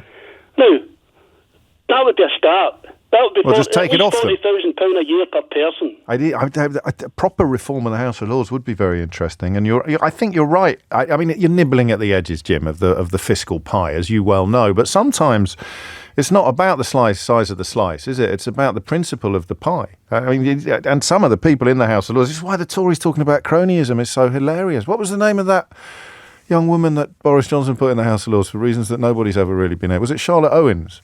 Literally, she was about 12. And she got put in the House of Lords. Everyone's talking about cronyism because Wahid Ali got access to the Downing Street barbecue for 20 minutes. Extraordinary. But yeah, the House of Lords is a place I'd like to see some serious reform. John says, if you love Keir Starmer so much, why don't you marry him? I think we're both already married, John. And Sam says, genuine question, how long will you give Keir Starmer before you start holding him to account? Mate, you need to know what that phrase means. No offence, Sam, I'm sure that I'm not describing you now. But sometimes people who don't think about things like to happen upon phrases that they think are powerful because they've heard clever people use them. You hold someone to account when they do something for which they should be held accountable. So we held Keir Starmer to account last week for the decision regarding the winter fuel payments, although it did not turn out to be as unpopular broadly as it is with a either directly affected constituency or the slightly idealistic left, with which I often flirt, who sort of feel, the magic money tree type accusation. And I don't buy that accusation. But I do think he probably could have found some money somewhere else without going after this vulnerable part of the country. So that's holding someone to account. If he puts the son of a KGB spy in the House of Lords, I'll be after him like a rat up a drainpipe. If he introduces absolutely insane economic policies that triple our mortgages almost overnight, Sam, I'll be after him like a rat up a drainpipe. If he behaves in a way in Downing Street that completely defies any expectations of ethical considerations, whether it's with regard to his wallpaper or his promotion of people into jobs that they're supremely unqualified for, I'll be after him like a rat up a drainpipe. If one of his key allies in Parliament is found to have broken lobbying rules and they then seek to set fire to the lobbying rules instead of holding their own colleague to account and seeing him face the punishment he's been handed by a committee of his own, I'll be after him like a rat up a drainpipe. If he's found to have lied to the House of Commons by a committee of his own, I'll be after him like a... Do you see where we're going with this, Sam? Holding people to account depends upon their behaviour. You can't just say, I'm holding someone to account, and then just go, grrr. Well, I suppose you can, but you'd be an idiot. Frank's in Liverpool. Frank, the reputation of your city rests entirely upon your shoulders. What would you like to say? To be honest, I listened to most of the speech, and it did give me hope. Good, Joanna. I'm 75. Yes. I'm lucky enough, my pension's good enough that I certainly don't need the winter fuel allowance. I'm felt guilty taking it. I mean, it's not that good, but it's good enough that I get by. So you buy the idea that the money's got to come. The money's got to come from somewhere. An honest broker, and I hope it stays that way. We really need that. I know too many people who talk about they're all the same. They're all in it for themselves. It's not worth voting. And we need something to change. And he needs to be dull to do that. I mean, if he had a little bit more pizzazz, it would not be a bad thing. But the last thing you want is someone who prioritises pizzazz over principle or over integrity, professionalism and accountability. You almost relish the dullness because it means that he's not going to try and sell you fireworks while, claiming that it's something different. Well, some time ago, I had to listen to a bloke who was being interviewed on TV in his 40s, and he said that he knew Johnson was a buffoon, but he's a likeable buffoon. Yeah, he's so my buffoon. It was my buffoon. Oh. Yeah, that was so dispiriting, wasn't it? In the context of the country, never mind simply the electorate. Thank you, Frank. Liverpool's reputation restored. Phil, apologies. Annie, Billy, and others. We're not going to return to that precise territory, but just to keep Sam happy, as soon as Keir Starmer puts a foot wrong, we can have a lovely phone-in about that and hold his feet to the fire. Can you do that? Can you hold someone's feet to the fire if they've put a foot wrong? I think you can, can't you? I think that's the time that you need to hold their feet to the fire. What do you want to talk about next? Genuine question. Oasis or the return of walk-on girls to the top flight of darts? A story about which I got very, very exercised a few years ago, to the point of putting it in one of my books. But I'm also very excited about Oasis. You're going to have to stay tuned to find out. James O'Brien on LBC. 3 minutes after 12 is the time. I think I'm just going to roll with it and do the conversation about Oasis, because I've got to stop doing this. I've got to stop self-editing. I don't know why it started kicking in a bit since I came back from holiday. It's because we've had a complete change of political landscape, isn't it? And so it feels like unfamiliar territory to me. So when I'm discussing politics, there's a voice in my head that wasn't there before, a sort of voice of caution, saying that things have changed, things are different. I haven't found my new jam yet, almost. Do you know what I mean? Does that make sense? So I'm sort of second-guessing myself a lot. I need to stop doing that. Instead, we're going to go in on Oasis. Why? Because it's an absolutely huge story. As the lead singer of the Oasis tribute band in Thomas Watts's news bulletin there said, they are our generation's Beatles. And I don't know that they are, you see. But I'll tell you something odd. Liam Gallagher was headlining at Reading this weekend. I think he was at Leeds as well. I'll tell you something odd. And I want to have a broader conversation about music this hour, not just about the news that Oasis are going to reform. I wouldn't bet your house on it, by the way. They could easily fall out again. There's nothing performative or fake, inauthentic about the hatred between the Gallagher brothers. It's entirely... It's entirely real, but I suspect that the prize is so glittering. I read somewhere they could make up to £40 million each out of this. The prize is so glittering that you have to hope they can put their disagreements, put their divisions behind them, and move on to the stage. But what I find fascinating about them is the generational appeal. I was talking to a mate. Actually, I was talking to a mate who tweeted something rather brilliant about Keir Starmer's speech a minute ago. I forgot to read it out. A pal of mine who works in the decorating trade, Gary, was talking about dry rot, and the which of course was the thing that Keir Starmer was talking about in his speech. And Gary writes, the rot analogy works very well. First you have to detect the rot, then remove it. It will look worse before you start to rebuild again. But pretending that the rot isn't an issue will never resolve the problem. It's a long-term repair as opposed to a quick botched job. So an actual decorator, although Gary is more of an artisan than a mere splosher and splasher. And someone from the profession there going in on the importance of rot. And it was to Gary I was talking yesterday. And he's 12 years younger than me. And at one point in the conversation, he looked at me as if I'd lost the plot completely. I was trying to convey the extraordinary nature of a young person's relationship with recorded music for someone of my generation. They're all going to look at me now as if I've lost the plot. But I told you, didn't I, a couple of weeks ago, that I once washed my neighbour's car, and for money, and while in the process of washing his car, I used to do inside and out. I was a very hard-working teenager. I clocked that he had about 20 bought chart cassettes in his car, and so I went and bought 10 TDK D90s or whatever they were called with my pocket money, and asked if I could record all of his albums, because if you're my age, the only music you could play at home was music you had bought for quite a lot of money on a cassette or a vinyl record, and then a little later CDs, or it was the stuff that you'd recorded yourself off the radio. There was nothing else that you could play. And you try and explain that to a teenager and they look at you. I must have told you, I know I've told you a few times about being picked up by my late father at Digbeth coach station in Birmingham after a weekend trip to London to visit some old schoolmates. And I got off the coach in Digbeth, the National Express, and I was wearing some jeans that I had bought, I think in Hyper on Kensington High Street, or possibly in American Classics on King's Road, one of the shops I thought were very, very cool when I was visiting London from Kidderminster. And they already had holes in. So they were pre-owned Levi 501s, and they had a lot of holes in. These were probably more hole than jean, in fact, these jeans. And I'd spent quite a lot of money on them. And I thought they were the very height of sartorial swagger. I think, since you ask, I think I used to twin them with a pair of high-tech high tops. High-tech high tops. Whatever happened to high-tech high tops? And I got off the bus wearing trousers that, as I say, were probably more hole than trouser.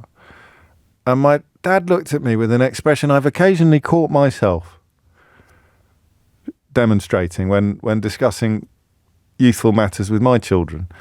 My dad looked at me with such a mixture, a sort of a triple-pronged mixture of profound confusion, deep affection, and serious amusement. In other words, he loved me very much, and he couldn't understand why I was wearing what appeared to be some trousers that someone else had thrown away, but he found the combination very funny. And that's how they look at me sometimes now, the other way round.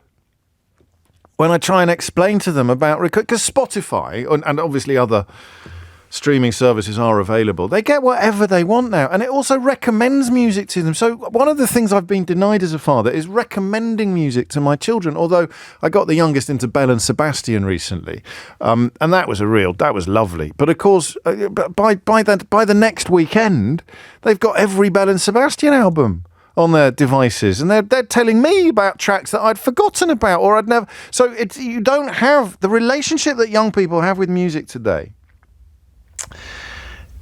Is completely different from the one. This isn't just an old bloke being weird on the radio. I just think it's significant because Oasis ride that wave of social change, possibly more than any other band. Certainly, possibly more than any other British band, because Liam played Reading on Saturday night, and they all know the words.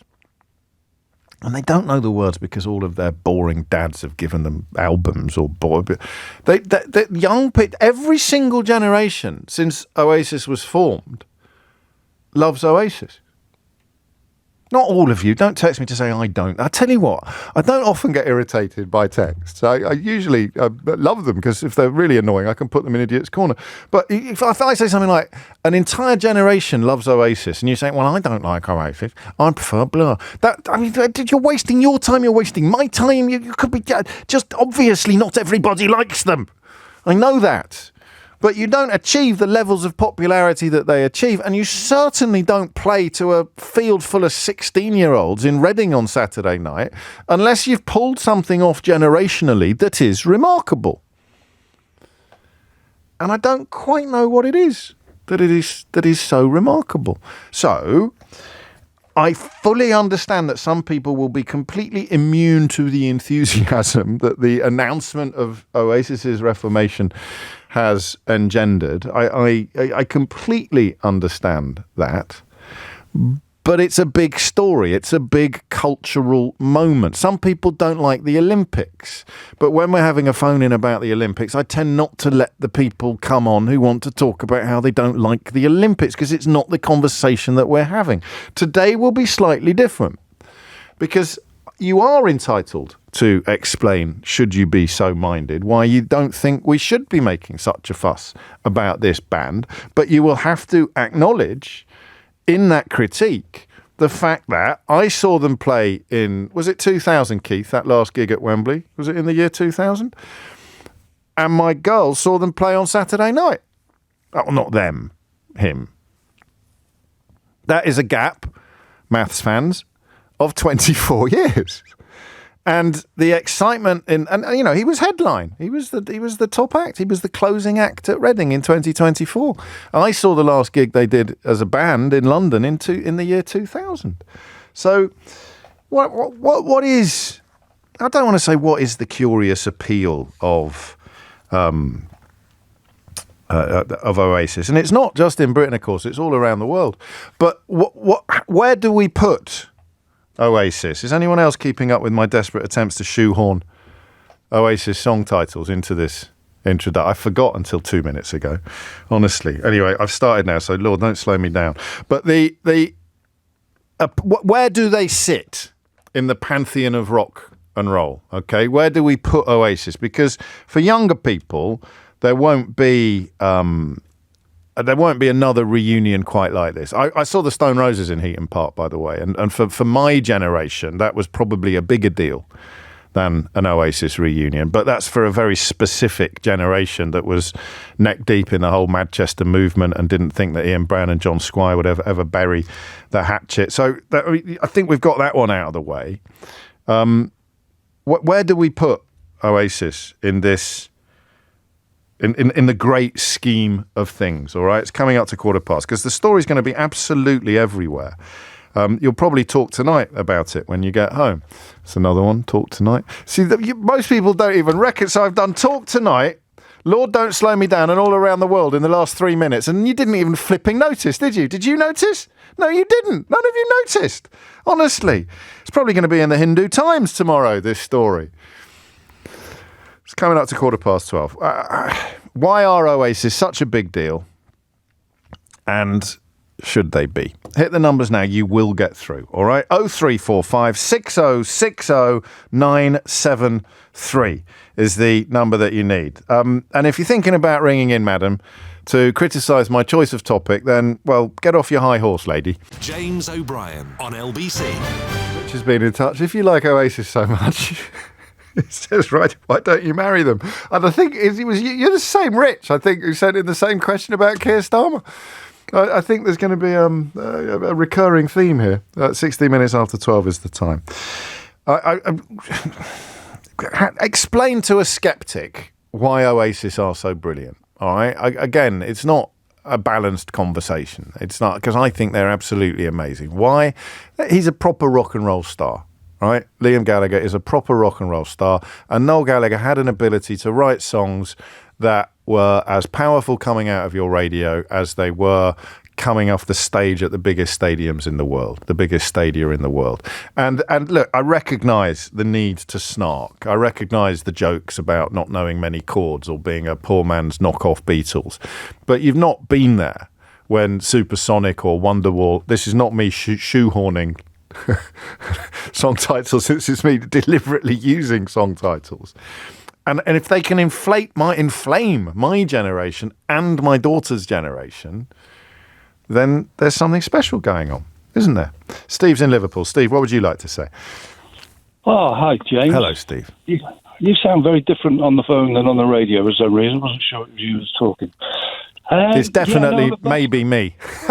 Okay. I don't know, maybe you've got a cold or something. I'm not sure. Go on. Anyway, I'm a busker on the London Underground. I travel back and forth quite a lot. Okay. Always been a busker. I remember when Wonderwall and Don't Look, Back in Anger came back. I can't remember when that was, early 90s, wasn't it? I didn't like Oasis, and I felt like I didn't particularly like those songs, but I knew that I should go out busking them. I think the reason why I wasn't that fussy on them is I didn't think they made much of a contribution to style. I felt like you could have dropped that band in anywhere in the previous 20, 30 years. Yeah, actually, I would take that as a compliment, and yet you mean it as a criticism. Isn't that funny? Because you're a musician and I'm not. Okay, but I remember being. It's like what I remember that when Firestarter came out with the Prodigy and watching that and having the back of my head blown off. You know, it was so different. Can you busk that? Can you busk Firestarter? No, I've never attempted to. No, there you go. Exactly. But I've relented. It's a bit of a running joke. I've never... When you're busking, you get asked to play Wonderwall more than perhaps being asked every other song put together.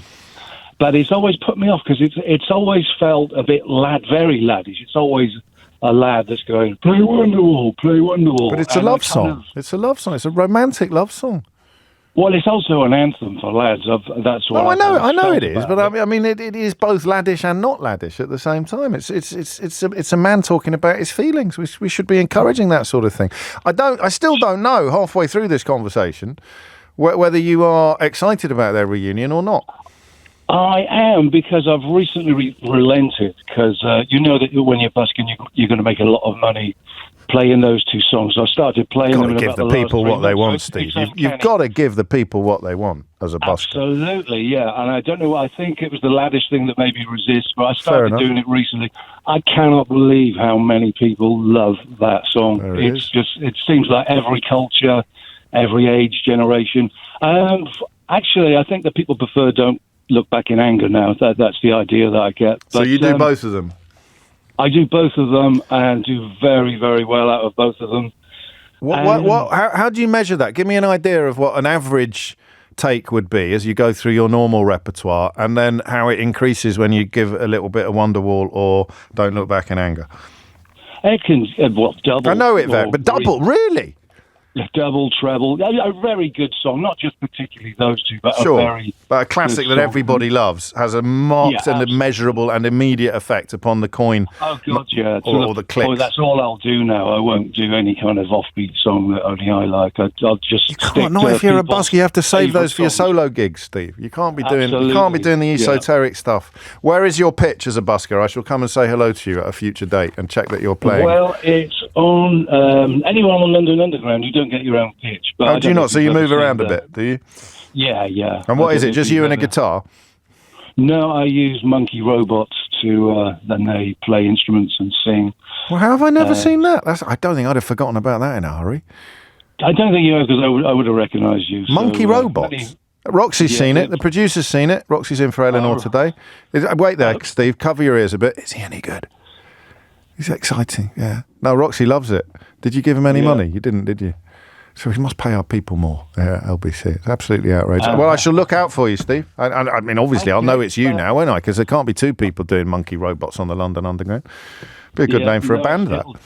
It'll definitely be me. There's the thing with Oasis, it's the songs. After all these years, they like I say, I didn't feel they were that different. That's really interesting. From a professional musician, that's really interesting, because they took a lot of I was a showbiz journalist in their pomp, in their heyday, and there was quite a lot of snobbery around about the songs being derivative and simplistic, and I didn't really understand that, because I just thought they were fantastic for the reasons that Steve has alighted upon somewhat later in life than me, largely because you don't sing along to songs that aren't brilliant, that aren't in some way brilliant. I know you sing along to all sorts of toot, but they are in some way brilliant. It's like brainworms. They have to be reaching a part of your brain that other songs haven't reached in order to become a brainworm.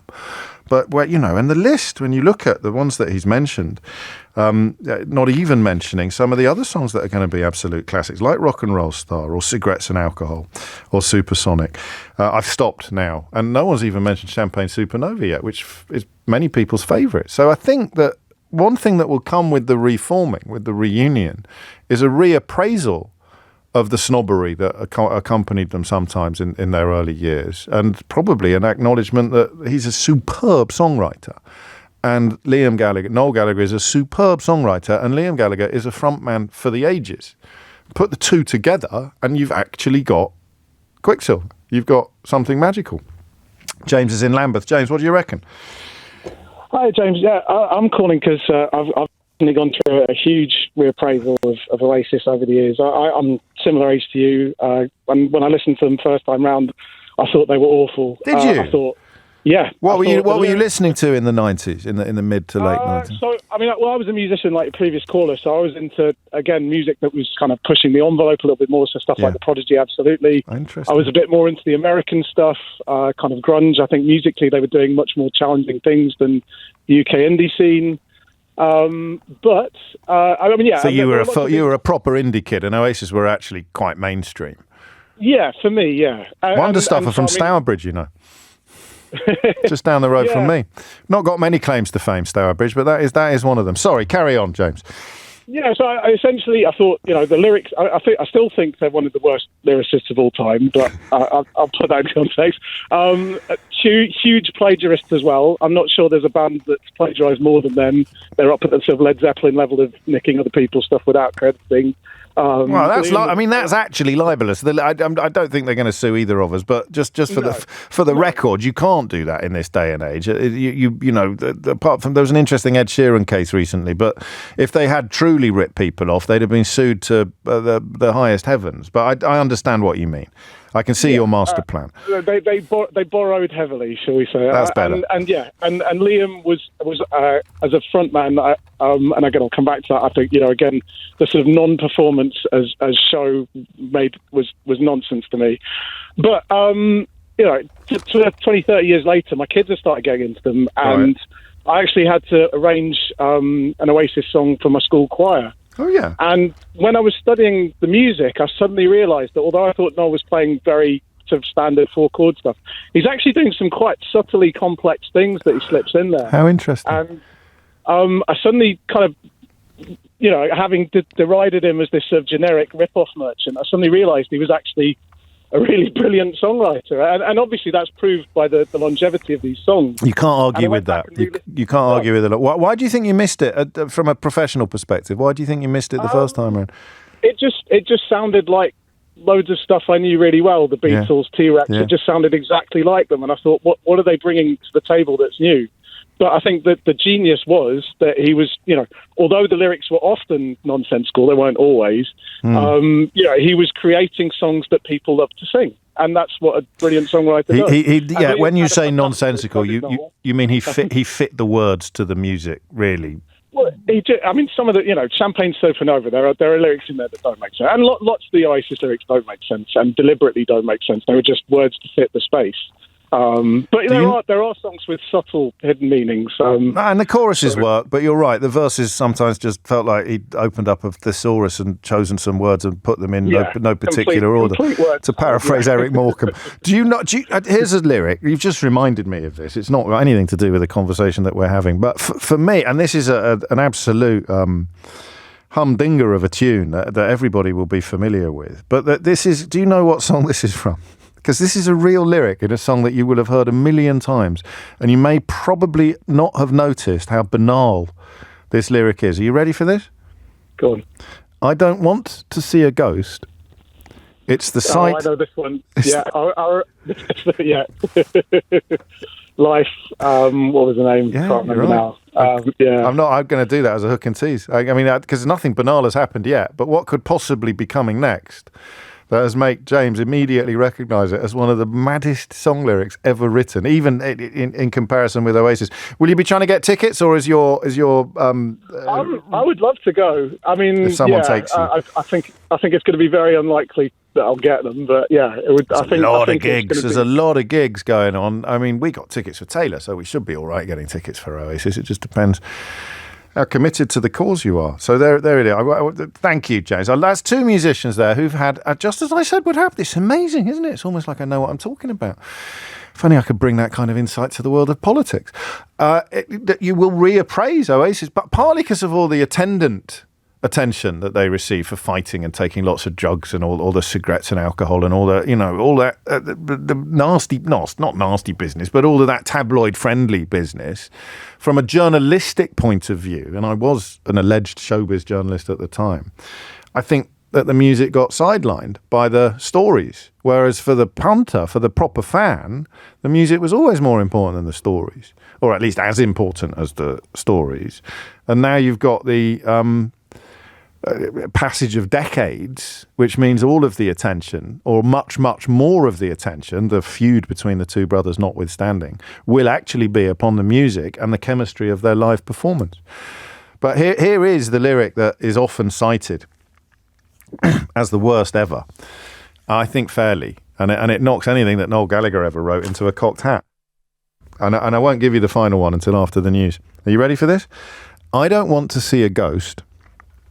It's the sight that I fear most. That's quite nice, right? And it's got a tumty-tum to it. It scans perfectly. I'd rather... And then what do you think the next line of that lyric is from the great Gabrielle? Because you've heard that song a million times. Desiree, not Gabrielle. You've heard that song a million times. And I don't think you've ever clocked how absolutely extraordinary her choice of rhyme with Ghost and Most was when she came to write the third line of that verse of that song. And you're welcome to have a guess, but I will provide the answer after the very latest headlines with Amelia Cox. James O'Brien on LBC. 12:32 is the time. If you're just tuning in, you'll have to use catch-up to find out what on earth I'm talking about when I tell you that there's quite a lot of Stourbridge-related content now coming into the studio. Obviously, I'm well aware that Ned's Atomic Dustbin also hail from Stourbridge, as indeed do... what's the other flipping band that comes from Stourbridge? I can't believe Pop Will Eat Itself. Stourbridge has an extraordinary pedigree. But it's Mike, I think, who deserves the most attention this afternoon for reminding me. Don't forget, James, Stourbridge also has one of the shortest railway branch lines in the world. Did you know that? I bet you didn't know that. Yeah, Stourbridge Junction to Stourbridge Town. You better blink and you'll miss it. And absolutely, it's the only bit as well. There's no stations after Stourbridge Town. It's a tiny, tiny little branch line. That concludes today's Stourbridge Trivia section of the programme. We return now to Oasis, who, to the best of my knowledge, have never sung about Stourbridge. But I bet one of those bands has supported them at some point over the last however many... Well, maybe not. I digress slightly. Why are Oasis so iconic? This is not an invitation to ring in and tell me that they're not, although I will leave the door open for that possibility. Before we move on to that, I need to deliver on that promise that I made just before the news, don't I? So here it is. I don't know how many of you guessed it correctly, actually genuinely guessed it, because there's not a lot that rhymes with Ghost and Most. Tasked? That's quite niche. So this is what the lyric actually contains. I don't want to see a ghost. It's the sight that I fear most. I'd rather have a piece of toast and watch the evening news. There's no and there. Watch the evening news. And it sounds beautiful. It's a beautiful song. It's an upbeat song. It's a lovely, lovely song. But it sprang to mind when James, a moment ago, was talking about how Noel Gallagher's lyrics often sound as if any words will do. You know, isn't that a song itself? And you know, that's any dream will do. Any words will do. So he's written a lyric. He's written a song. He's written the music, and he just needs to. And he's got a great chorus, like whether it's Wonderwall or Champagne Supernova, but then or Supersonic, and then he just needs to find some words to get from chorus to chorus. And sometimes he doesn't appear to have worked very hard, but it doesn't matter because, as Pete Doherty of the Baby Shambles said, he's a poet. I don't know that Richard is taking things seriously. He goes, they are the 90s shawaddy-waddy. 12:34 is the time. Mark's in Glasgow. Mark, what would you like to say? Good afternoon, James. Long-time listener, first-time caller, and I never imagined in all my life, all the times that I've been thinking about phoning in and not thinking I'd be intellectual enough to talk to you about Brexit or Boris or the Tory party, and we're now talking about Oasis. Incredible.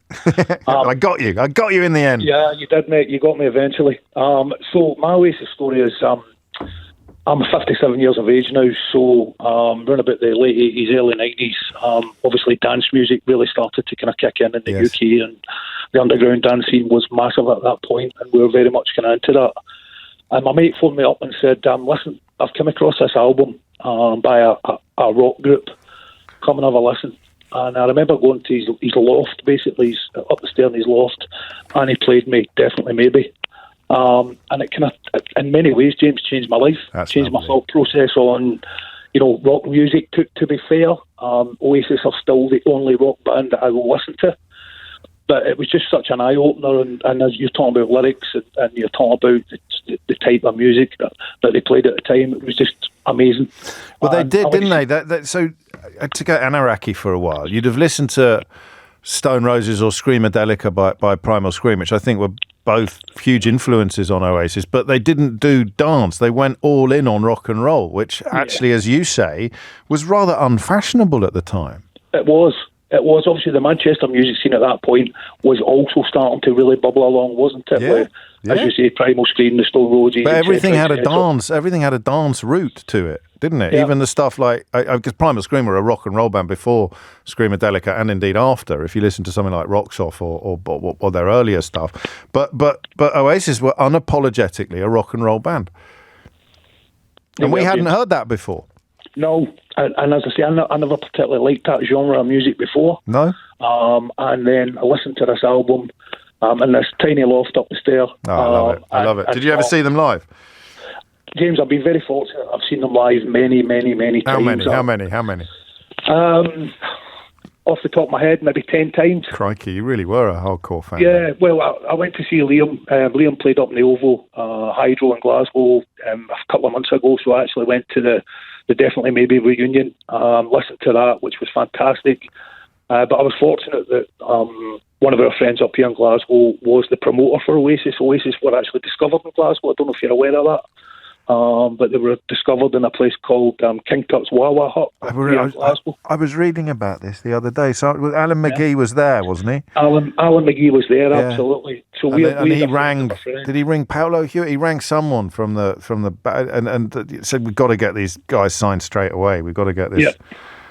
Yeah. So we had a friend of Alan McGee, who basically, when Oasis started to properly, get gigs and started to, when Definitely Maybe came out, I think in 1994, it just exploded. So I was at a number of, I've seen them all over Scotland, up in Aberdeen, Glasgow many times, down in Loch Lomond, all over the place, mate. So we were very fortunate that I've seen them live loads of times. Yeah, I mean, I always dream of having caught someone massive on the way up, and when they were still playing small gigs. It'd be very, very special because you'd know you were in the presence. There's never any guarantee, but you'd know you were in the presence of something on the sort of ground floor. Thank you, Mark. Ned is in Cambridge. Do you have an atomic dustbin? You know what? I was plagued with that as a teenager, and I used to play in a band, and I'm still playing a band. They go, "You need to atomic dustbin." I'm like, "No," but if I had £1 for every single time that, you've heard, I'm so sorry, but it was because it had just come up before on the moment, and what are the odds? You don't get many Neds on the programme, Ned. So I had to. No, you don't. Bless I had you. to You know what I Thank mean? you. Count myself as you feel almost one and only, but Exactly. But you took us down memory road here very much. And remember the time we were talking about the scene as it was, and remember it was baggy, wasn't it? Everyone was listening to baggy, all the bands were baggy, and they were just coming out of the Smiths and that sort of thing. But when I heard Oasis, I heard them on Gary Crowley's show about 2:00 in the morning. Remember that? We used to come in from the pub. Yes. And I heard Supersonic. I thought, my God, this is vital. I've never heard anything like it in my life. I mean, even though I was a massive Beatles fan and what have you, I thought this lot are so perfectly formed in one go. I went out, bought the album on cassette, took it around my mates in the band. You've got to hear this. And the whole album was just mind-blowing. And then why was it? I mean, you mentioned Gary Crowley, who I think he was very much at the forefront of bringing bands like the Sex Pistols and the Clash and the Jam to public attention. And there was, that's what I was saying to the last fella, that I hadn't heard rock and roll like that. You mentioned the Smiths. No one would call the Smiths rock and roll in the sense of they make you want to tear your shirt off and jump on your mate's shoulders. That's what dance had done. Because dance music had created a completely different vibe. Oasis came along and they were taking us back, but also taking us forward. If that doesn't sound too cliched. No, it doesn't actually. But also, do you remember the time I was playing in bands at the time, still playing a lot of rock music, and then dance music was exploding everywhere you went. And I remember walking through Cambridge when I lived here as a kid, and one day you'd walk through central town, and everyone had Smiths t-shirts and Cure t-shirts on, and floppy jumpers and what have you. Yeah. And the next weekend, everyone had a Roses t-shirt on and chippy trainers and Wrangler jeans. It was like, what happened? Like, did everyone kidnap? It was like. Kathy Burke coming back from Manchester as Perry, wasn't it? I love that. She posted that clip yesterday, and it's an absolutely beautiful piece of comedy. Yeah, exactly. But it was like, hang on a minute, and they did seem to bring rock back into the fold. It was, I think, spoke to a group of people that weren't quite sure about going out to raves, because going out to raves, there was drugs, and people were like, I'm not sure if we should be doing drugs, and it looks a bit weird, and I'm not sure if we, so I think it spoke to a great group of people about old school feelings. But what I will say is, go on, there's a butt coming. There's a big butt coming. There is a big butt coming, and we like big butts. I cannot lie. Right. The but is, I saw them live, I think in Glastonbury, I think it was 94 or 95, and I was so excited. I couldn't wait to hear them. I really, really, really hope that they bring a show this time round, because live, they looked like a bunch of milkmen, no show. Just looked at their shoes. Liam was effing and jessing at everyone at Glastonbury. Yeah. Completely brought the whole vibe down. And then I was broken. I was so disappointed that they were that bad. And then Lenny Kravitz came on and blew them off the stage like you wouldn't believe, with his, sort of, leopard skin cat suits. The whole shebang. And I just thought, oh God, lads. So I went from being their biggest fan to being so bitterly disappointed with them. So I really do hope they bring the show this time round and actually do something decent rather than their usual. Just go through the motions. He's a good. He is a good front man, though. I mean, obviously there are good days and bad days, but would you not put him down as one of the great front men of all time?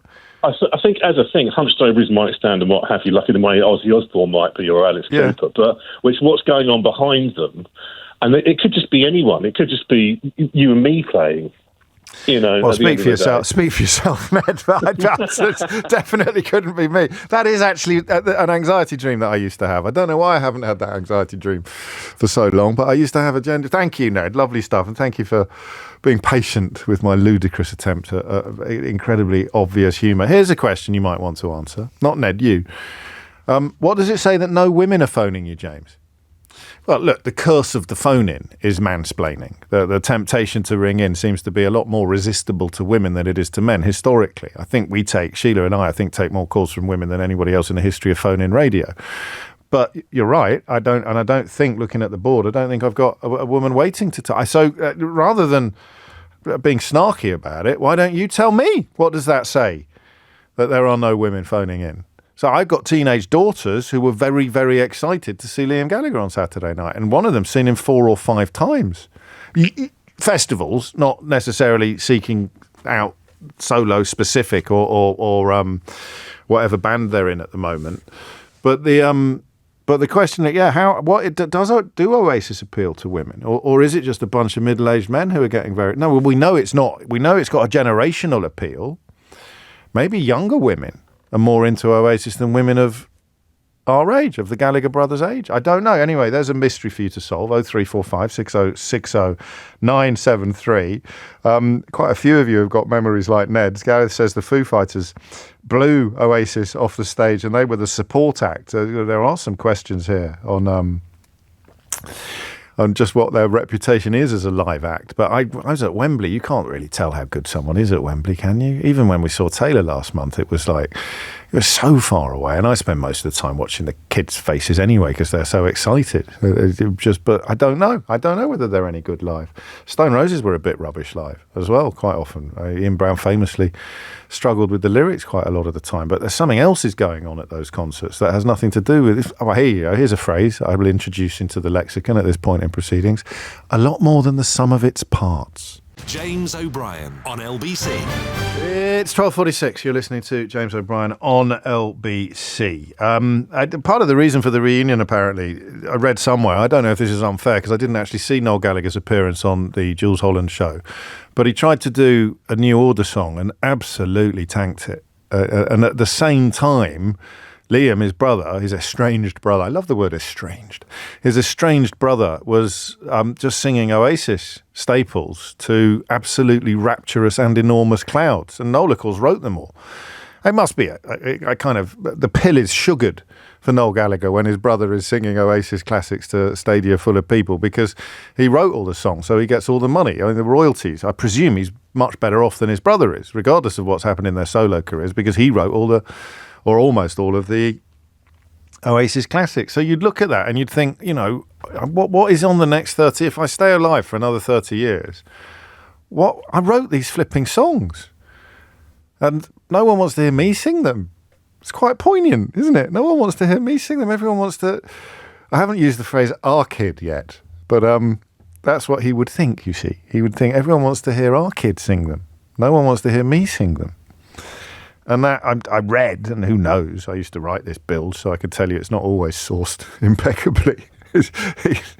Showbiz Insider. A Showbiz Insider told me that Noel Gallagher thought that maybe it's time to bury the hatchet with Liam after performing on the Jules Holland show and receiving a lot of online abuse for his poor rendition of a New Order classic. So that, but that would make sense, wouldn't it? You wrote all those songs and nobody wants to hear you sing them, and you know that your brother smashes it as a frontman. But we shall see. 12:48 is the time. We've got a woman on the line. Amazing. Why, Melissa in Islington, are you the first woman to ring me about Oasis? And have you got your radio on in the background? No, I haven't. Okay. So what would you like to say, Melissa? I just wanted to say that this is appalling tokenism. You've been rushed onto the program because you're a woman, and you're not even ready for it. You probably wouldn't have got it. I mean, this is a terrible thing to say, but they probably lowered the bar a bit, and now you're all nervous and you don't know what to say. No, that's not true. Oh, I mean, good. I wouldn't normally call into your program because your politics don't normally align with mine. But I can say that we're talking in regards about Oasis. But in regards to Oasis, I saw them in Loch Lomond, 96, early part of August 96, about 2 weeks before Knebworth. It was the best thing I'd ever seen in my entire life. Still not untouchable. Just absolutely. It was like tell me why. Tell me what parts they reached. Amazing. What parts did they reach that other bands cannot reach? A sense of... Well, I don't want to do that. I could, but I won't. Okay. What is it about people whose politics differ from mine? They always sound so weird. Stephen's in Manchester. Stephen, what would you like to say? Good afternoon, James. Well, I'm 50, so in 94 I was 20. Quick bit of mental arithmetic there. Well done. And I mean, I followed Oasis around for about 3 or 4 years. From summer '94, I first saw them at the Manchester University. Well, when you say you followed them around, I mean, you don't mean literally, but you just mean you went to as many gigs as you possibly could. Yeah, absolutely. I didn't nip around Burnage and hang outside Sifters all afternoon. No. Gigs from, like I said, Manchester University through the Hacienda when they launched Definitely Maybe. I was stood next to Sean Ryder that night, right away through to Main Road, coach trips from Manchester to Paris. Yeah. At the Zenith in '95. I mean, did you? I presume when you're at this level of fandom, you recognise people at gigs, and there's almost a sort of community of committed fans, or not? Not so much for the Oasis. I have that with another band. I mean, I watch James. I've seen James nearly 70 times now, and you do see the same thing. They're my Oasis favourites. Probably not in the '90s. James are my favourites. Oh, they're fantastic. I mean, Oasis, in those days, to be fair, I wouldn't... I mean, there's a little bit of revisionism, I think, going on, people saying that they're not that good and they weren't that good. They were. I was a 20-year-old. They were lads who wore the same clothes as me, stood in front of it, doing what I aspired and what you dreamt of doing. Couldn't do it. Yeah, not in a million I tried playing years. Guitar and didn't get anywhere near it. Absolutely, I still try now and still fail miserably. I bet you don't. I bet you're better than you realise. But there was something about that self-belief that was quite awe-inspiring, wasn't there? It was fantastic. Those 3 or 4 years going around to as many gigs, I think I did about 30-ish in that period of time. Was fantastic. I did see them a couple of times when obviously the lineups changed. I saw them in '99 at the Reebok a couple of times. Okay. I saw them in 2009 in Heaton Park. Is there a but coming? Well, the but is, I was saying to your producer that I'm literally looking at Heaton Park now because I live next door to the park. And I have no intention of going around and watching it, if I'm being brutally honest with you. Why not, mate? The strong rumours are, it's just Liam and Noel and Noel's High Flying Birds is going to be the band, so it's not Oasis, if I'm being brutally honest. Well, there hasn't been Oasis since... I get that. Yeah. I get that. But I mean, to be fair, this year 95, technically, has it? Yeah, I mean, Whitey joined then, and obviously drummed on Morning Glory. You can argue after that, once Bonehead and Griggs were leaving in 98, 99 time, that probably where it all changed. Like I said, I've not seen them that many times since then. Probably 4 or 5. How many of them would need to come back? Because Bonehead still plays a lot with Liam, doesn't he? He plays with Liam. I was about to say, I have seen both Liam and Noel this summer. I saw Liam at the Co-op. Oh, so you love them enough to go and see their new projects? I went to those. Absolutely, yeah. That's really interesting. Yeah, I just don't think, for me, for the money, and Heaton Park is not a great venue. I've done a few concerts there. It's not a great venue. And the other advantage, to be fair, James, I can put a chair in the front garden with a couple and of you'll be able to hear it in anyway. the wind's blowing the right What's direction. not to like? The Stone Roses. I went on one night, Stone Roses, but the other 2 nights were not perfect in my front garden. There's a phrase no one's ever used about Ian Brown before. Well, I did realise that when I said it, yeah. I was there. That was when they were supported by Primal Scream. That's right, yeah. That was an amazing... I mean, again, for reasons that were not necessarily exclusively musical, it was a magical experience to be there for that reunion. Do you not get any dispensation from the council? Do you not get a free ticket? Or if you're right next door to it? Sadly not. Really? Sadly no. Nothing at all? In fact, I'm on the side of the park that I'm on, when we have the Park Life Festival and everything else that goes on, no one even parks on this side. I'm on the quieter side of the park, so the front end. So it's win-win, except no freebies. You get no freebies. No. When Oasis played there in 2009, we lived just round the other side of the park, and I did plan on putting a burger van, like a barbecue in front of the front garden. And I'm glad I didn't, because you wouldn't have known there was a concert on, because if the police closed all the roads up and you have to show tickets. It's at the opposite end of the opposite end of the...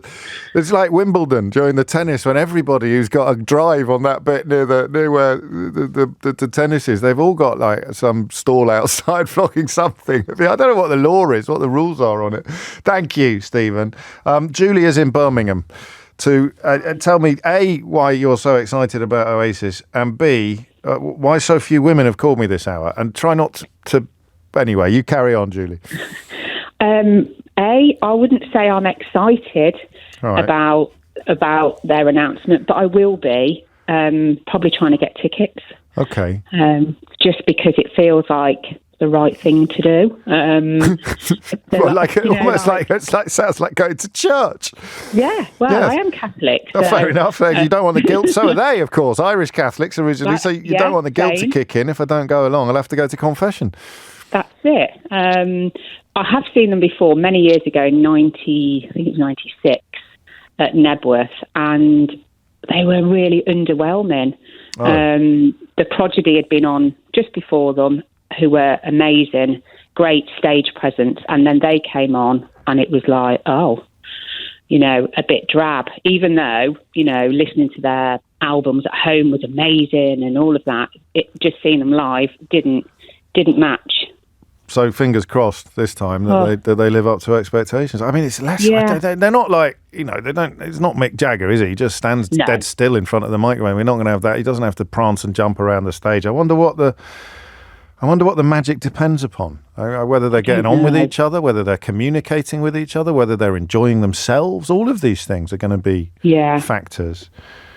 I think it's just a big shock, isn't it? I think, to lots of people that they're able to put their differences aside. Well, for 40 million quid, I'd put my differences with anyone aside. I'd do a duet with Suella Braverman for 40 million quid. No, all right, maybe not. Thank you. It is 12:56. You're listening to James O'Brien on LBC. Quick shout to Gethin, who's been listening on the running machine for the last half an hour. Finishing my 30-minute workout, a member of management came over to inform me that my headphones weren't actually plugged in and I'd been enlightening everyone in the gym with your fantastic programme. No wonder I couldn't hear you properly. Thank you, Gethin, and thank you for spreading the word. Ella's in Hackney. Ella, probably the last word on this. What's it going to be? Oh, hi, James. Yes, I'm coming from a female perspective. Excellent. Super excited. I'm 30 years old, so I grew up with Oasis as a soundtrack to my childhood. Parents playing it in the car, journeys everywhere. So I know the lyrics like my second language. I sung like Wonderwall before I could say many words. You're like in between my children and me. And you're the proof, really, of what I said right at the beginning of this hour, that they had their transgenerational appeal is extraordinary, partly because of the technology that's sprung up in the decades that they've been famous, because now everybody can listen to them whenever they want. 100%. I think it will touch everyone. I'll go with my mum or whoever, really. It's just such a throwback So yeah. Will you? I'd be nice if you could go with your mum, because I floated this boat last night, and I'm not quite sure that going with mum and dad is going to transcend the appeal of going with mates. It depends. It depends on what sort of tickets they want. I think probably it would be the bank of mum and dad. But it'd be lovely for people to go with their parents. And I wonder how much. I wonder how many bands you could say that about. It was such clarity. A 30-year-old woman in Hackney, a 52-year-old man in Leicester Square, 18-year-olds listening, 16-year-olds listening, all have a personal relationship with Oasis, which is when I embark upon my really boring TED talk about the role that streaming has played in the human relationship, the generational relationship with recorded music. But you'll have to listen back on Catch Up to treat yourself to that, because I'm done for another day. And indeed, if you missed any of the show, you can listen back on Catch Up on Global Player, where you will also find all of LBC's shows to catch up on, as well as all of Global's live radio stations. So do download the Global Player for free from your app store, or head to globalplayer.com. Coming up at 4 on LBC, it's Ben Kentish in for Tom Swarbrick, but now it's Sheila Fogarty. James O'Brien on LBC.